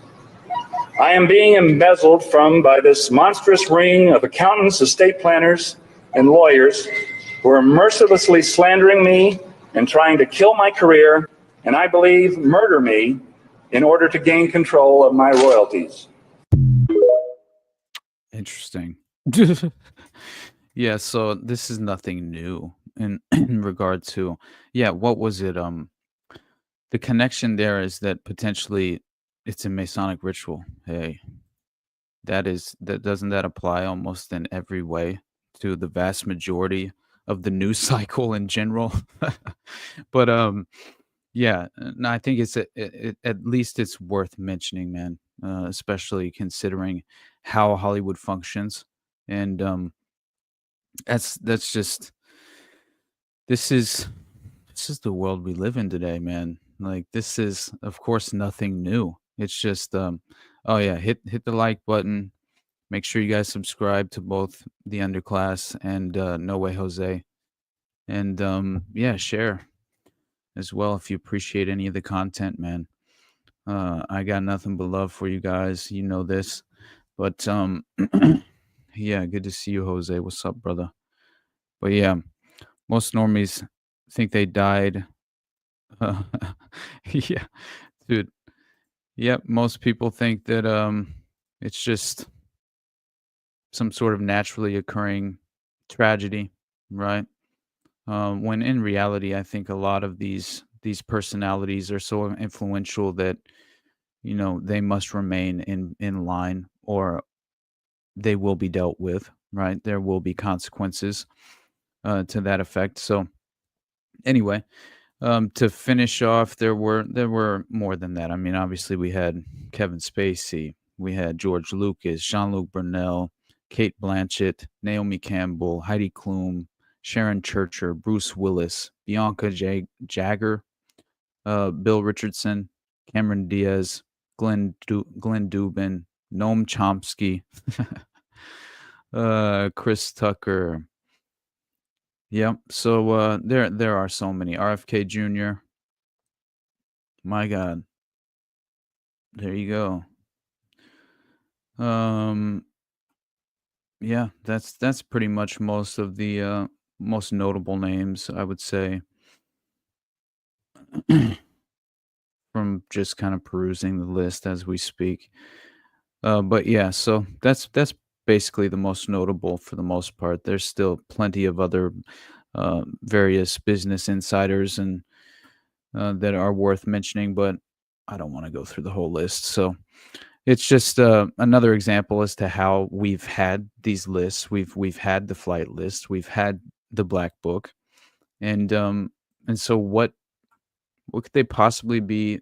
What is there left to expose other than the perpetrators of the network and of the abuse itself? I mean, that is what's being hidden and covered up. And once you tie in the history of the Epstein network itself, and as we were discussing yesterday, the mega group's role in the Epstein case, I mean, it was Mega Group was Epstein's main financial patron for decades, right? Billionaire Leslie Wexner, co-founder of the group, and he, of course, the Mega Group unites several well-known businessmen with a penchant for pro-Israel and ethno-philanthropy, which is just philanthropy benefiting a single ethnic or ethno-religious group. But it's I mean, through the context of like One Nation Under Blackmail, as we mentioned yesterday. And yeah, Ryan Dawson, he's done phenomenal work on the Epstein case in general. I mean, he has the maps that are kind of. I would like to get one at some point. Honestly, they're pretty awesome. But yeah, it's just understanding the mega group political donors and in regard to the U.S. and Israel. A lot of these notable members, they have direct ties to both countries. I mean, and the intelligence apparatus connecting the countries. I think that that's important to understand, is that this isn't a solo operation, you know? And so I think that, yeah, with Robert Maxwell and Mark Rich, who are directly affiliated with Mossad, and top Israeli politicians and prime ministers, I forget how many heads of state and heads of Mossad were present at Robert Maxwell's funeral. It's pretty amazing. But do you have Ryan Dawson's maps, Fire Pixie? I gotta get one, man. I wanted to get one a couple of years ago, honestly, and I just haven't taken the time. But yeah, anyway, so Robert Maxwell, I mean, he I think is very important due to the connections with, because Maxwell, of course, he was a longtime business partner with Mega Group co-founder Charles Bronfman, sorry. And so Bronfman aided the successful Mossad plot to plant a trapdoor in U.S. created software that was then sold to governments and companies throughout the world, which I mentioned yesterday, the Promise software scandal. And that connects perfectly into Danny Casalero's octopus. So this plot's success was largely due to the role of a close associate of then President Ronald Reagan and an American politician close to Maxwell, who later helped aid Reagan in the cover-up of the Iran-Contra scandal. So there you go. It's again, Iran-Contra, Danny Casalero's octopus. They're directly connected. That is one and the same thing. I believe the octopus was really behind this, and as far as Iran-Contra was concerned, and the intelligence footprint there.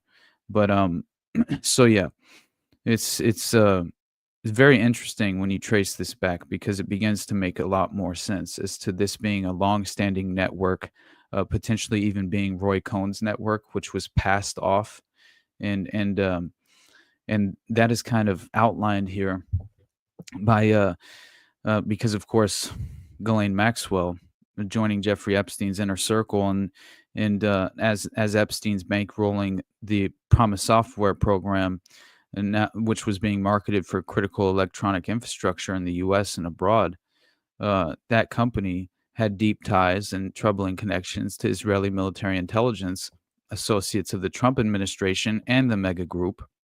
So Epstein appears to have ties to Israeli intelligence and has well-documented ties to influential Israeli politicians inside the mega group.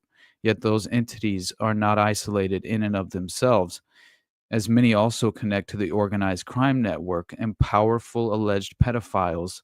So within, right? So that's the framework we're dealing with. And I do think it's kind of cheap logic to draw the connections so directly to Mossad alone and not consider the layered operation in place. This is a well-established, sophisticated network. It is not only, benefiting Israeli Mossad. I mean, I just can't imagine that is the case. Now, I believe that it very directly is benefiting them, but I don't believe it's solely benefiting Mossad. So, anyway, it's important to point that out. I think it's a misunderstanding and a misconception that's very common in regard to the Epstein case. But so perhaps the best illustration of how the connections between many of these players often meld together is really represented in Ronald Lauder, a mega group member, former member of the Reagan administration, longtime donor to Israeli Prime Minister Benjamin Netanyahu and Israel's Likud party, as well as a longtime friend of Donald Trump and Roy Cohn. So this is, you know, Ronald Lauder is, of course, it's a overlooked yet famous client and friend of Roy Cohn, right? Billionaire and heir to the Estée Lauder Cosmetics fortune. So there we go.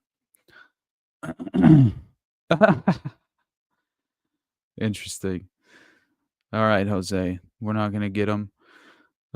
He says, no way we're getting Shu on. Was a complete fluke. We pulled that off on Tower Gang forever ago.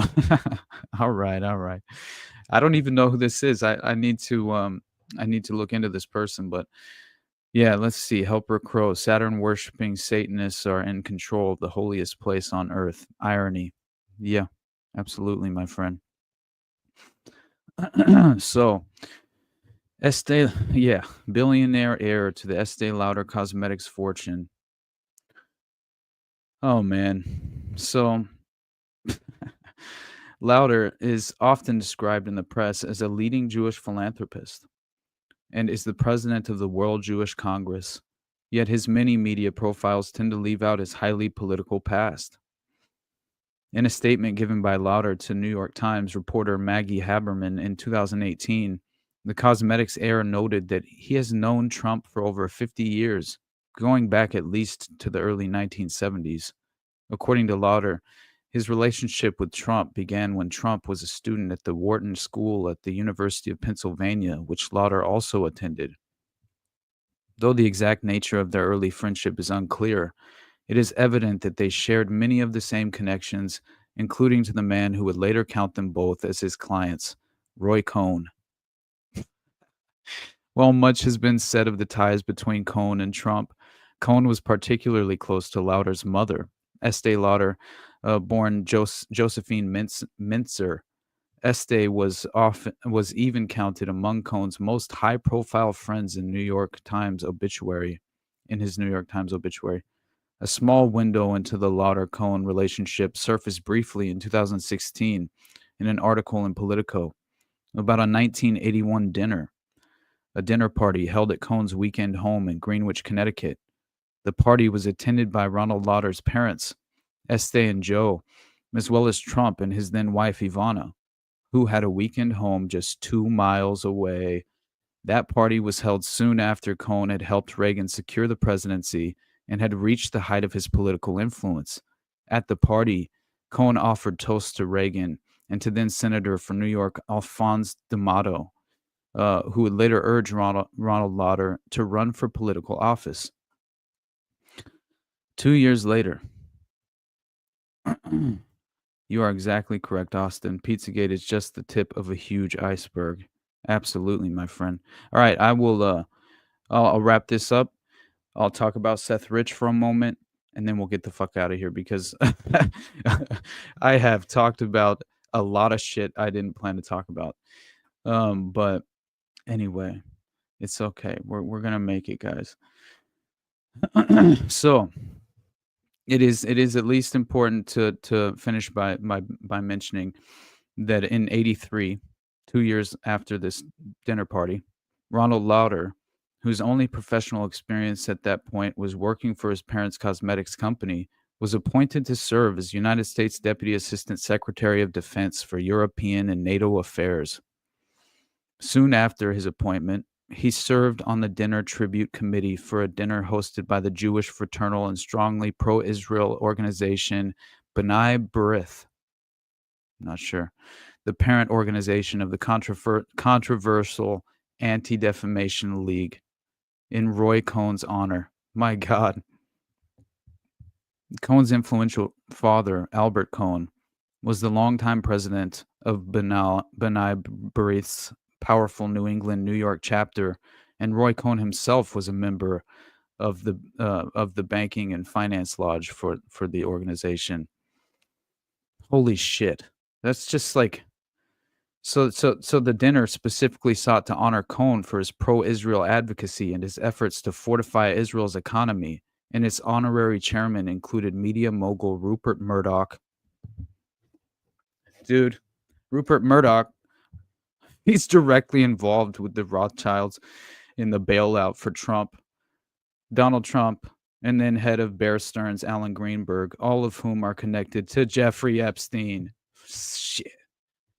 His name was Seth Rich. Yeah, I know, bud. We're going to get to it. Bobo McCoy. Austin, I hate how they buried Pizzagate so hard and fast right after it happened. Man, that should go to show you how much of a bombshell story that truly is. You know, it took priority immediately. But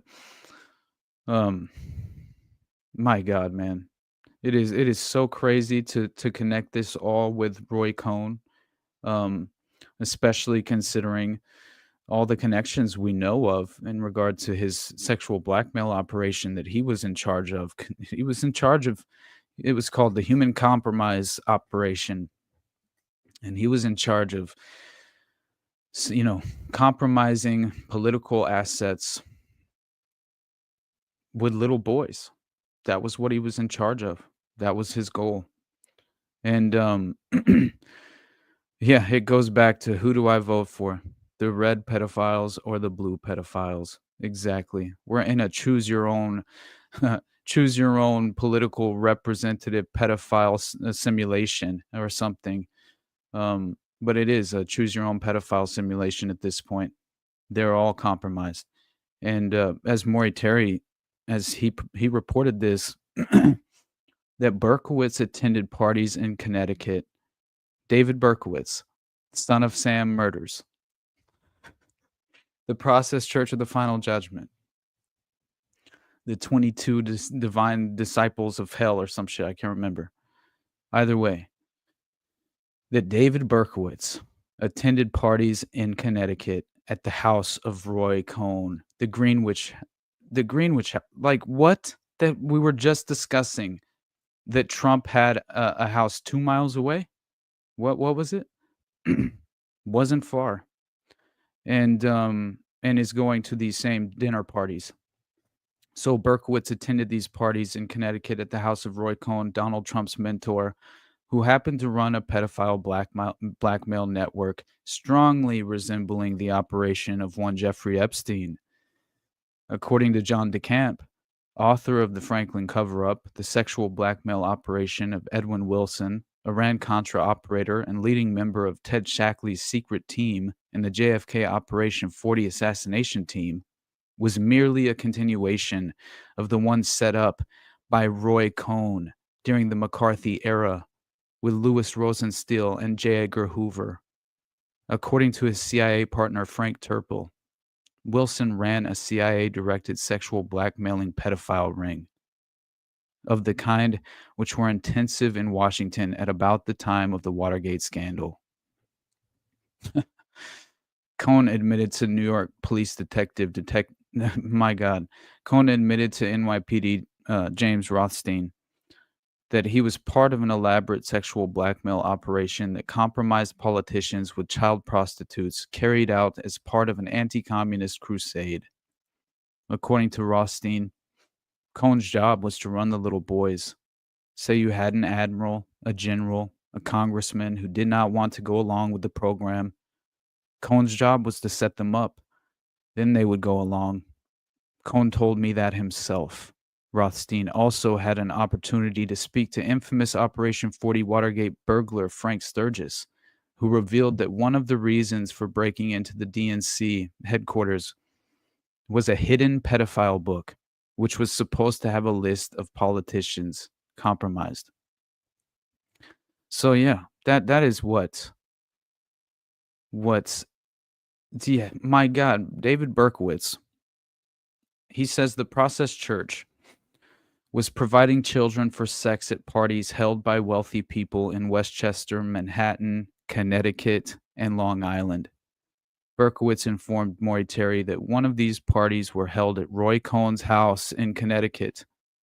Additionally, two further witnesses maintained that occasionally present at these parties were a Yonkers judge, at least two Westchester County politicians, a high-ranking New York State politician, a celebrated but later murdered physician, a Nobel Prize-winning doctor, and 2 aides to then mayor of New York City, Abraham Bynum. Well, it seems as if this is potentially a long-standing network that has been passed off for its direct benefit that it has provided to the highest, I mean, what seemed to be the most elite officials within the hierarchy of DC, all being involved as implicated in being compromised in the context of this network. So yeah, man, the son of Sam. 100%, buddy. It'd be a little too hard to catch you back up right now, but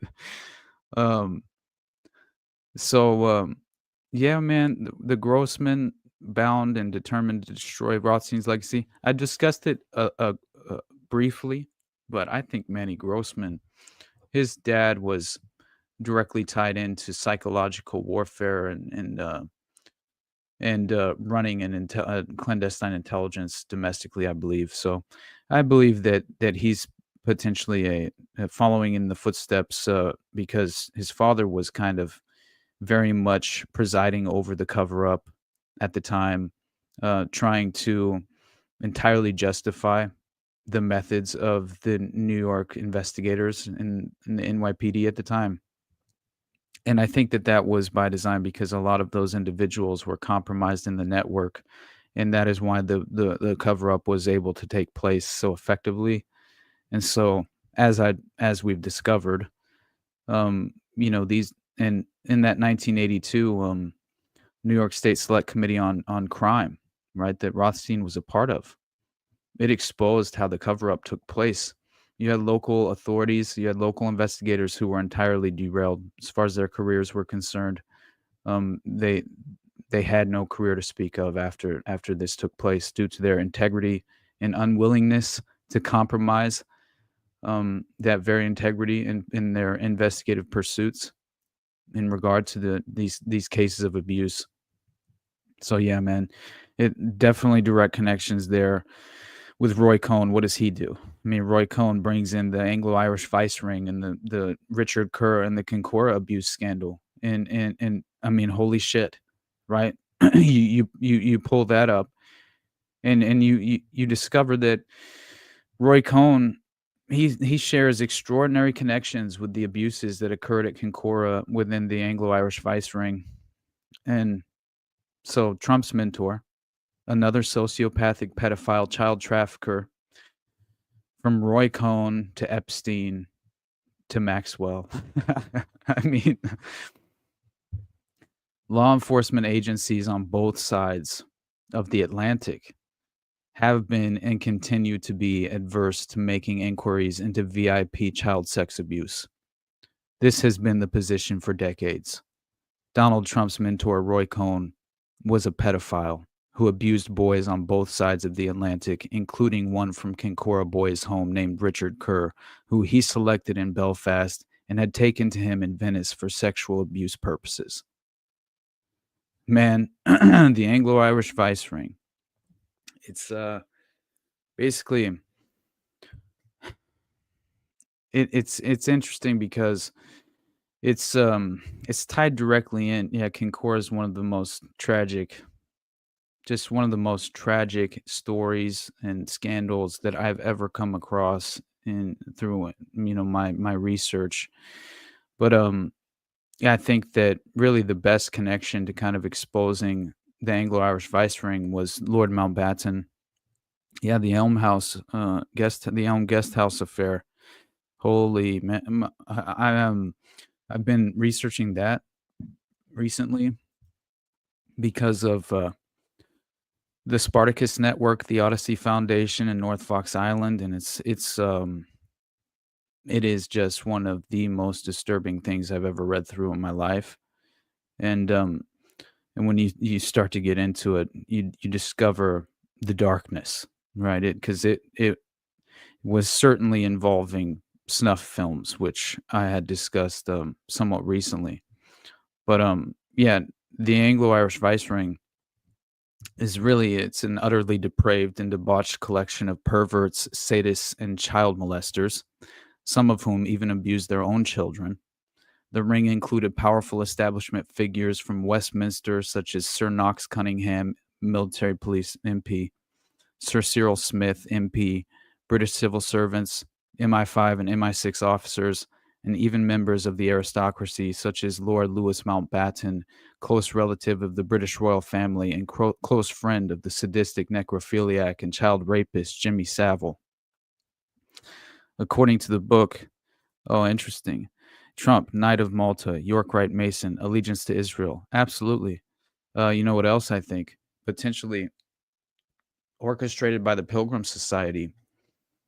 There is I read about the fact that potentially Hillary Clinton and Donald Trump in 2016 were members of the Pilgrims who were chosen by the hierarchy, right, to stage this election cycle to where you would have controlled assets on both sides of the spectrum, no matter the result, and pit the two Pilgrims members against each other to deliberately, coerce and deceive and sort of manipulate the public perception. So you had Trump and Hillary 13th cousins. Aren't they all? I mean, Jesus, man. It's just at a certain point, I am never surprised anymore. I really am not. But it was author David Burke, right? He an investigative journalist, but author who wrote a book that was dedicated to the FBI's Mountbatten dossier and began compiling its the FBI apparently began compiling its Mountbatten dossier in February 1944, shortly after Mountbatten became Supreme Allied Commander of Southeast Asia. So the FBI interviewed Elizabeth de la Poer, Beresford, Baroness Decius. According to the FBI file, she states that in these circles, Lord Louis Mountbatten and his wife are considered persons of extremely low morals. Also, that he was known to be a homosexual with a perversion for young boys. Her opinion of him was that he was an unfit man to direct any sort of military operations because of this condition. She stated further that his wife, Lady Mountbatten, was considered equally erratic. The Americans maintained their observation of Mountbatten after World War II, especially after he became NATO commander of Allied forces in the Mediterranean, then Admiral of the Fleet, and later Chief of the Defense Staff. Norman Neal, the naval rating, was Mountbatten's personal driver between 1942 and 43. At the time, Mountbatten was living in a large house at Fareham, Hampshire, near Portsmouth. According to Neal, Mountbatten was a boy lover and a sexual deviant who preyed on young boys to fulfill his bizarre sexual fantasies. Mountbatten would use brandy and lemonade to help seduce his young victims. Alfred Arnold was the Prime Minister of Northern Ireland's aide and the pedophile who set up the Anglo-Irish vice ring, of which Lord Mountbatten was the highest-born member. The architect of the AIVR was Alfred Arnold. He served as private secretary to Sir Basil Brooke, Prime Minister of Northern Ireland, from 43 to 63. While child abuse among the aristocracy has been going on for centuries, it was Arnold who turned the abuse into a system which transformed care homes run by the Stormont government into places from which children could be taken and raped. So, yeah, I believe how it was described was basically, man, it is very disturbing. But it's essentially described as a honey trap baited with children. MI6, MI5, and the RUC, Royal Special Branch. It was the Special Branch ran as far as the Royal. What was it? I'm trying to remember. what that stands for. Hold on. Royal Ulster Constabulary. That's what it was. It was the police force in Northern Ireland from 1922 to 2001. And basically it was the MI6, MI5, and RUC special branch which ran Kincora and other homes as honey traps to ensnare and blackmail unionist politicians and paramilitaries who abused children. Kincora, arguably the worst scandal of the entire Troubles.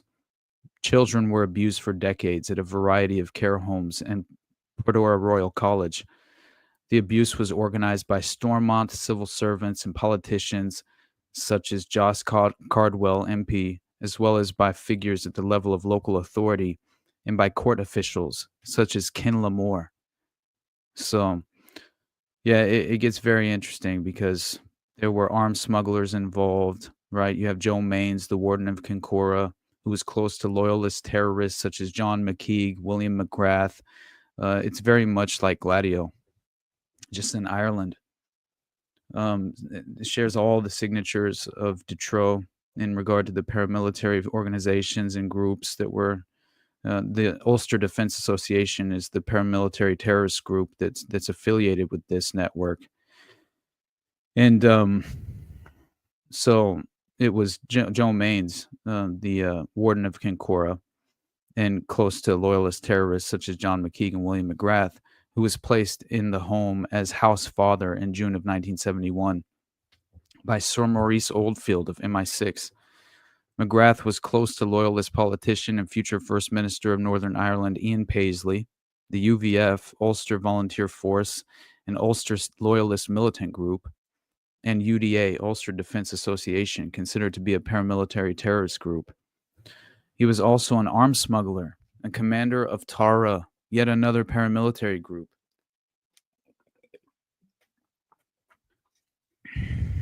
Go ahead, buddy. Message me on Rocket Man's app. So Maines and McGrath trafficked the boys to loyalist terrorists and politicians. MI5 recorded sex sessions at the Park Avenue Hotel in Belfast and elsewhere. The RUC Special Branch protected these operations. Loyalist killers were recruited via blackmail to murder on behalf of MI5, and politicians were compromised. And then, of course, VIPs such as Lord Louis Mountbatten and other VIPs such as James Molyneux, MP, enjoyed access to a steady supply of vulnerable children. Hence, we have child abuse, blackmail, the perversion of the course of justice, state sponsorship of terrorism, gun running, state malfeasance, and murder, all rolled up into one compound of evil. And if anybody hasn't listened, go check out my Kincora episode. It goes very deep into the connections there. Child psychiatrist Dr. Roderick Morrison Fraser. I appreciate you guys, man, very much. Thank you. But when you consider how it's potentially a reality, right? That you have really what seems to be a sort of clandestine power structure hidden behind this shadowy veil so very often. But it's a program involved at Kincora, which was really like this well-established, sophisticated program, a defense program that was prioritizing psychological conditioning to create submissive boy soldiers. And so, of course, you have these mind control techniques that again are,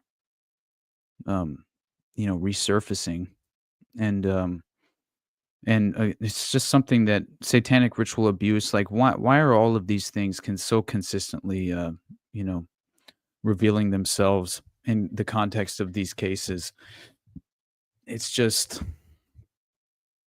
very difficult for me to contend with the really just the misconception surrounding a lot of the details, because people are so willingly willing to dismiss a lot of this evidence, but it's before they're even exposed to it, and that's what's so difficult about all of this. But wasn't Mountbatten the one who would take allegedly the boys out onto the boat and just get rid of them out there? Exactly. Yeah, and that's why he was friends with Jimmy Savile. There were very, very many accounts of Jimmy Savile procuring young boys or whichever, but definitely young boys. He procured young women as well. But yeah, that is one way that they would. I mean, there weren't really any sort of like, as far as the officials involved, there were no guardians or caretakers who were kind of probing and as far as like looking in on the well-being of a lot of these victims in regard to these networks. So again, all these boys' homes, all these girls' homes, it's the most vulnerable children among us who have no protection, no protectors, and instead their protectors are willingly subjecting them to the worst forms of abuse you couldn't even conceptualize. It's one of the most tragic examples is how Jimmy Savile would knowingly remove children from the care homes and then not bring them back.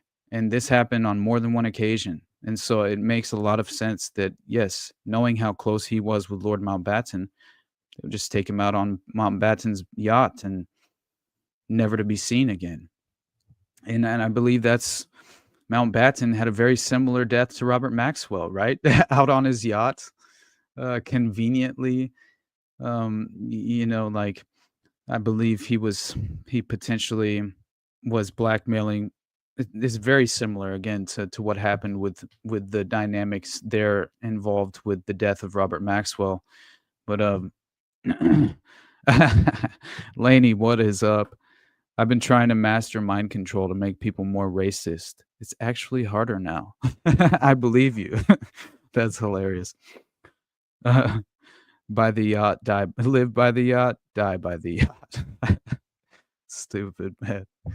But all right. I'll finish. I have one last thing to say because I did put it in the title. I have to address it. We have to address Seth Rich, right? Because man, it's this is a key component of how you cover up Pizzagate in my mind. And so when you have a report, and by the way, I am curious to know, I know as far as RFK Jr. now rebranding the MMR vaccines, right, which are in my mind directly there is a CDC whistleblower, all right, who came out and exposed the fact that you had his name's Dr. William Thompson, I believe, from the CDC. And I even know that RFK Jr. is aware of this fact because I heard him say this before he ever became affiliated with the current administration. So I find it interesting that now he's coming out with what I believe to be a part of the playbook for the dystopian biotech, as far as the new biotech measures for dystopian biotech measures for public health, right? That's really what's taking place in regard to like the deputy director of HHS, which I had mentioned before, being directly compromised by Peter Thiel and having his entire agenda be to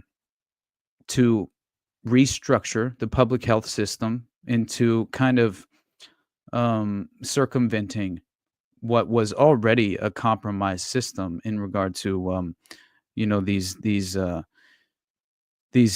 let's say vaccines, but various different health protocols that I was just going to ask you if you had already covered this. No, man, I've been running my damn mouth too much. But yeah, what I will cover. So, man, I keep talking about this. So let me two things, and then we'll get the fuck out of here. So RFK Jr. measles outbreak is call to action for all of us. Now, again, this is a little strange considering that he is aware of the fact that there are potential links to the MMR vaccine causing autism, right? And specifically in young boys and young African American boys, it's I think it's more of a threat. But so you have RFK Jr. Promoting MMR vaccines, which are directly affect the well-being of children in the country. And then you have the Epstein files, right? The truckload of redacted Epstein files, which still aren't out. And then there is too much to cover. I know I pulled up way too much shit. There's a reason I was up till 2 a.m. And we're sending $4 billion to Israel. Hey, at the very least, I will say there is positive news on the front of foreign policy in terms of Trump pausing all military aid to Ukraine. Definitely worth mentioning because that is a positive thing. Although I should also mention that Israel is clearly preparing what is called the hell plan for Gaza that would cut off electricity and water. And there's much more to that story as well. But yeah, if you understand the implications of what the MMR vaccine can potentially causes autism, especially in young boys, then you have to start to question if this really was a rebranding effort in regard to rebuilding public trust in terms of the vaccine agenda. And so yeah, all war is staged, I believe. And that's why I think a lot of this is entirely manufactured and by design, and I'm not sure about the strategic implications of how you compromise, because I've always found it interesting that I do believe Putin to be an asset in the framework of the Great Reset, especially considering that it wasn't called the World Economic Forum at the time. It was the precursor organization, but they still had no, what's it called? Damn it.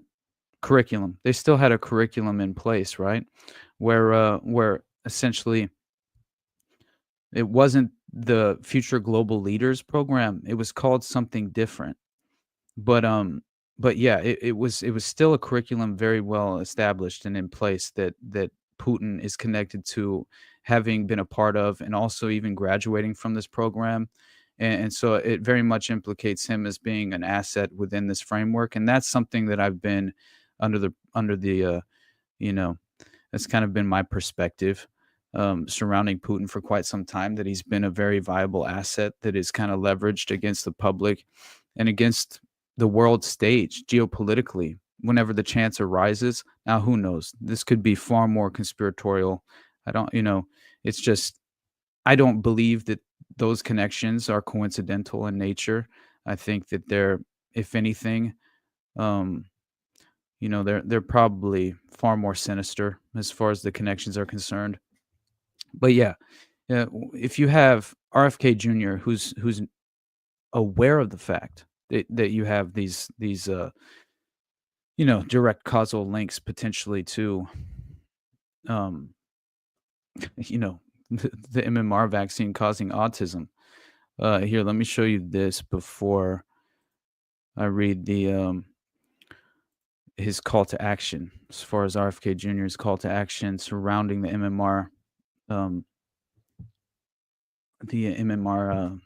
vaccine. So what he claims is a very real threat in this moment facing American children. So CDC whistleblower Dr. William Bill Thompson has spoken publicly for the first time. This is in 2014 through his lawyer by releasing the following statement. In it, he admits that he and the other authors of a CDC paper published in the journal Pediatrics. Let me make sure. Yeah. Published in the journal Pediatrics, a publication of the American Academy of Pediatrics, falsified data in order to conceal their findings that MMR vaccine causes autism when given before 36 months of age. So although the study authors claimed there was no connection between MMR and autism, Their data did in fact show a statistically significant connection. More alarmingly, the authors violated their study protocol by omitting all children who did not have a valid Georgia birth certificate. This action meant that the sample of African American boys was reduced by approximately 40% and concealed the alarming finding of a 240% increase in autism in African American boys when receiving MMR before 36 months of age. So, Dr. William Thompson's statement for August, it was prepared for release August 27, 2014. Statement of William W. Thompson, PhD, regarding the 2004 article examining the possibility of a relationship between MMR vaccine and autism.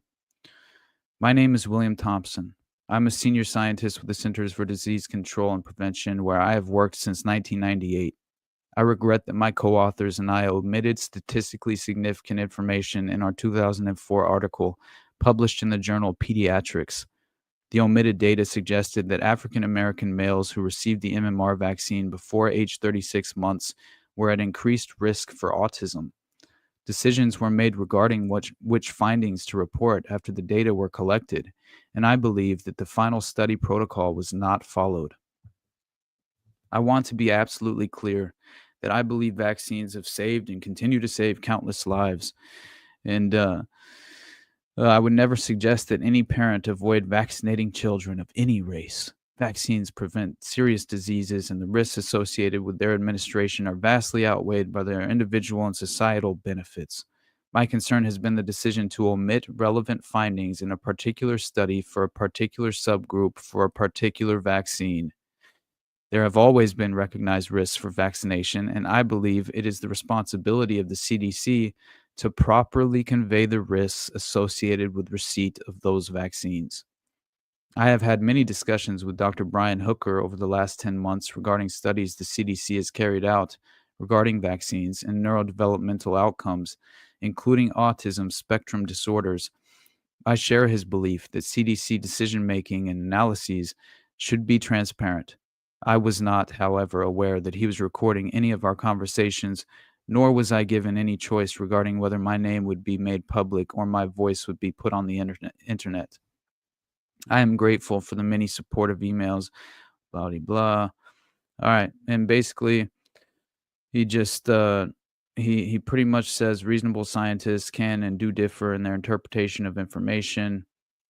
But, yeah, he's clearly, what his concern was that this was obviously a study that was very much compromised in how it was represented to the public and in its publication. So this, being aware of this and then pursuing and also being vocally aware and mentioning the fact of this being an existing problem, and then as the U.S. Department of Health and Human Services, as far as secretary is concerned, RFK Jr., now being deeply concerned about the recent measles outbreak. This situation has escalated rapidly, with the Texas Department of State Health Services reporting 146 confirmed cases since late January 2025.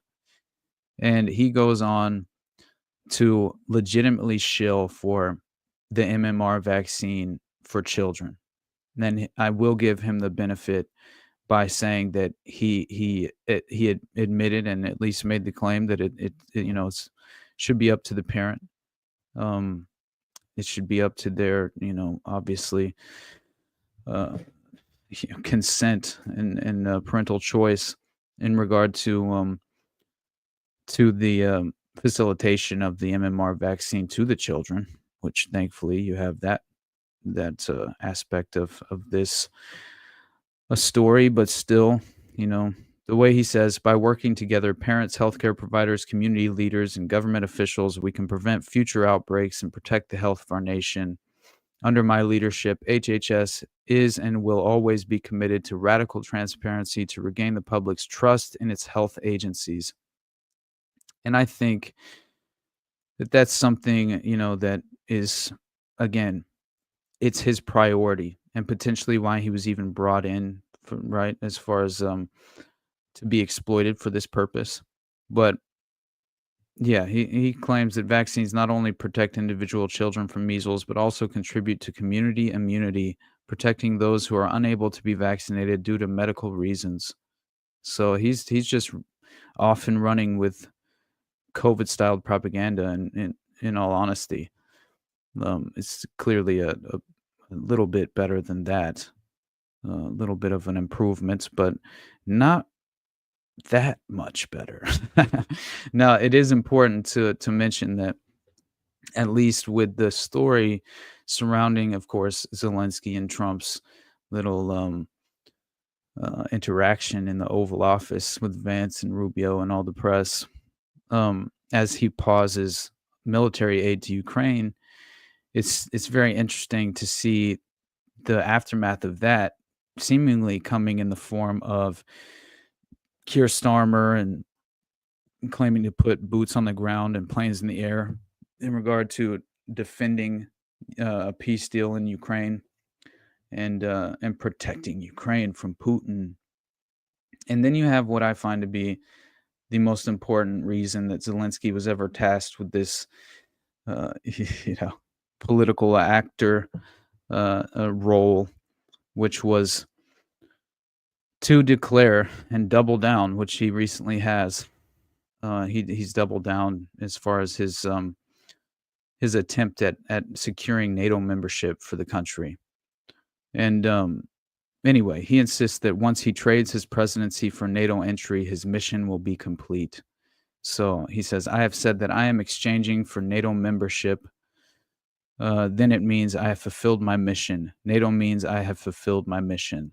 So it does seem like the ultimate red line for Putin from day one has always been the mission of the installed puppet, right? Of good old Victoria Nuland and the fucking regime change operation, obviously. But yeah, don't worry, guys, because Benjamin Netanyahu made a statement, and he would like everyone to realize the President of the United States, real Donald Trump, he has to thank him for his unwavering support for Israel. He claims that during his recent trip and visit to Washington, he said that Donald Trump is the greatest friend that Israel has ever had in the White House, and President Trump shows that friendship each and every day. He has shown it through his visionary plan for Gaza. This is a plan which Israel fully supports. Yeah, by the way, that plan, as I mentioned before, is now known as Hell Plan for Gaza, and involves not only a policy of starvation, but it would also cut off the electricity and water supply to the remaining residents in Gaza. So, yeah. But don't worry, everyone. Eric Swalwell, the infamous retard who got busted for banging a Chinese spy, he claims that funding Ukraine has been the greatest return on investment for any military expenditure ever. So keep that in mind. Yeah, of course we need to leave Israel. All right, and my final story. Okay. My final story will be Seth Rich, because I think the fact that the DOJ refusing to release the Seth Rich records, it's again just it's a smoking gun in my mind as far as implicating Seth Rich in that murder case as a key component of the cover-up involved in the Pizzagate narrative. So it was, originally it was scheduled for release on March 10th, I believe. And yeah, let's see here. It looks like, hold on. No. There we go. Breaking. Seth Rich's records withheld by DOJ. What are they hiding? All right, let's check this out, and then I'll get out of here. But, so people remember the fact, first of all. Seth Rich was involved with the DNC leak, right, in March of 2016, when the personal email account of Hillary Clinton's campaign chair, John Podesta, was allegedly hacked in a spear phishing attack. Now, spear phishing, no way considered a sophisticated form of hacking. It specifically means when a person is deceived into revealing sensitive information or installing malware such as ransomware.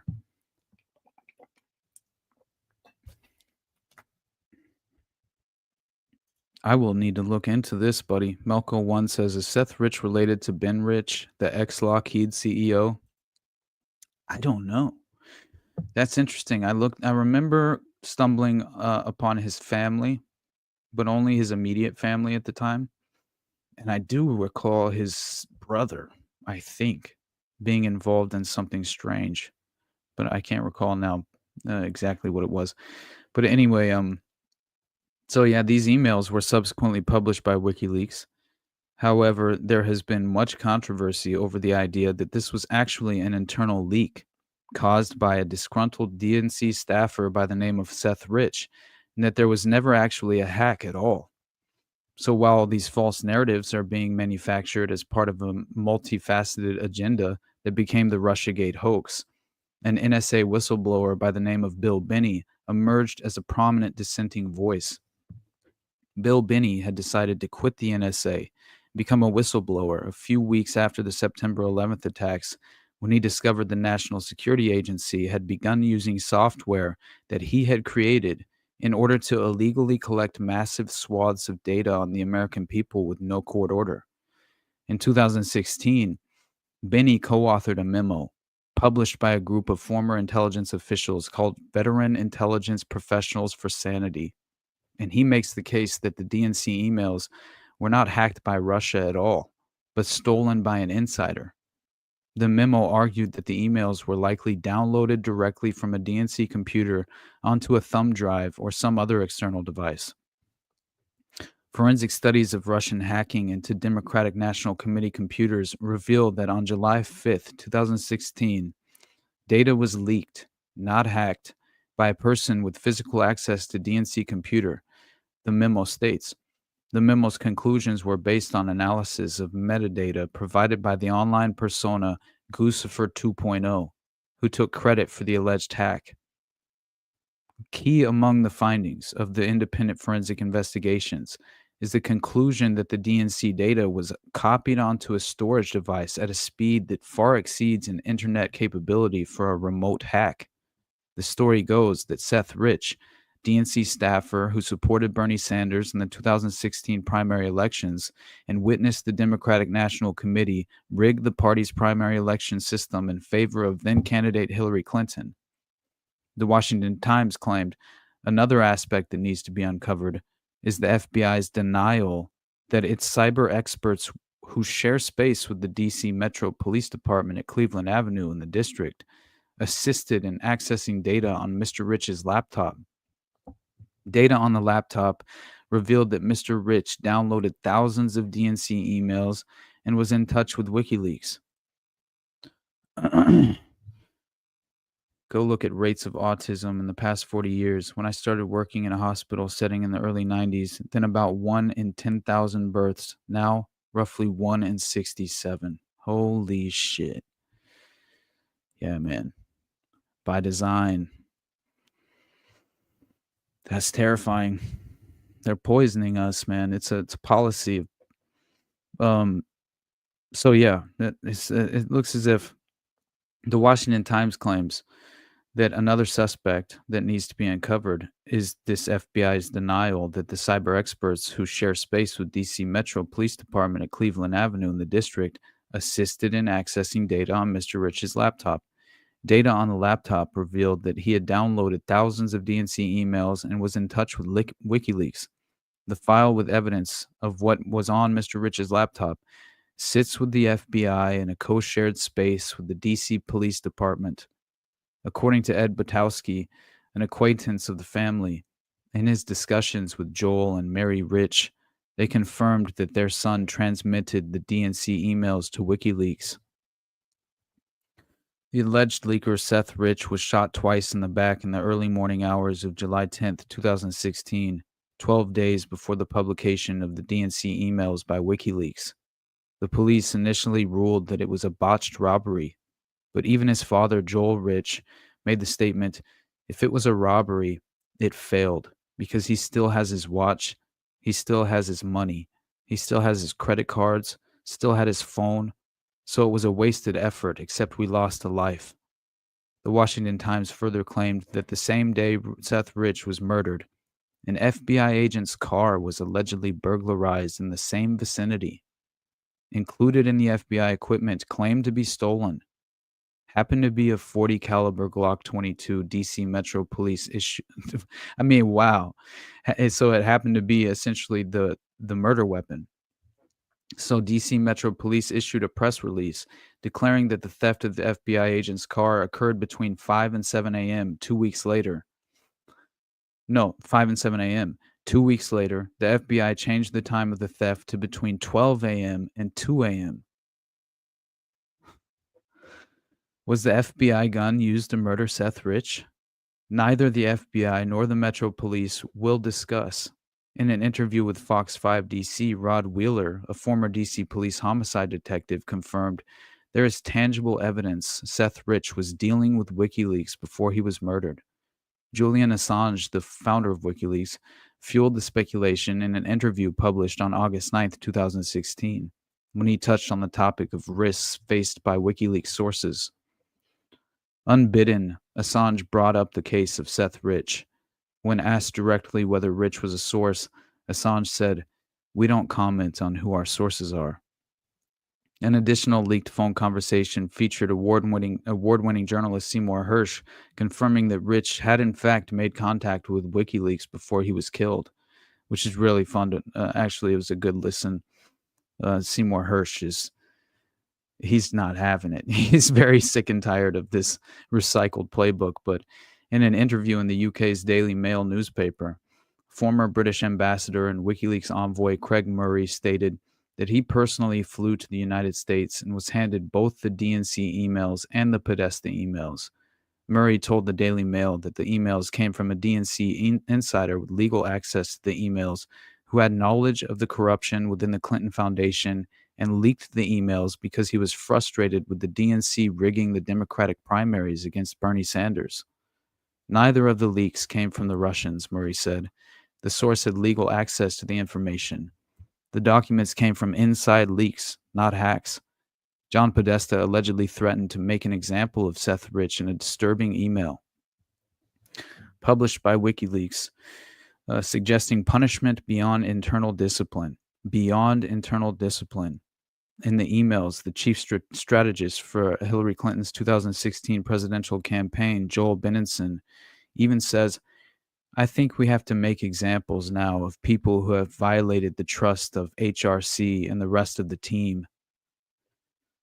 Yeah, so Seth Rich could have potentially been murdered as a a crucial component within the cover-up of the Pizzagate narrative, which was coming to light. It was definitely being revealed as far as at least, true connections implicating the highest levels of state were actually coming to light and surfacing.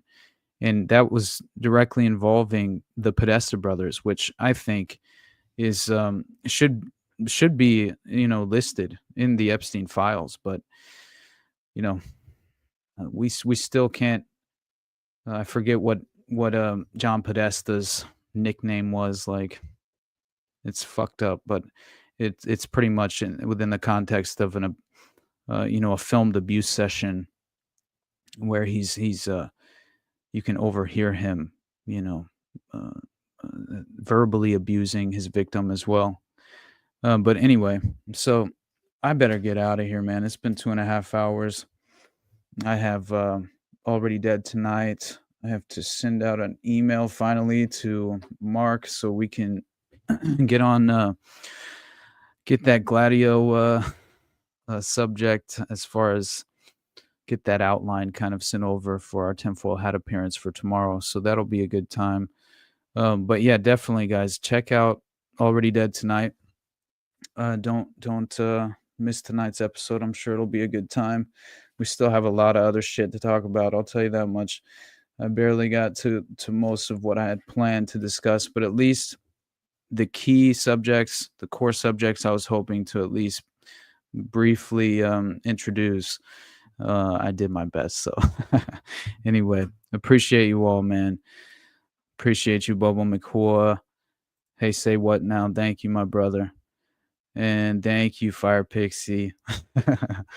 Oh, man.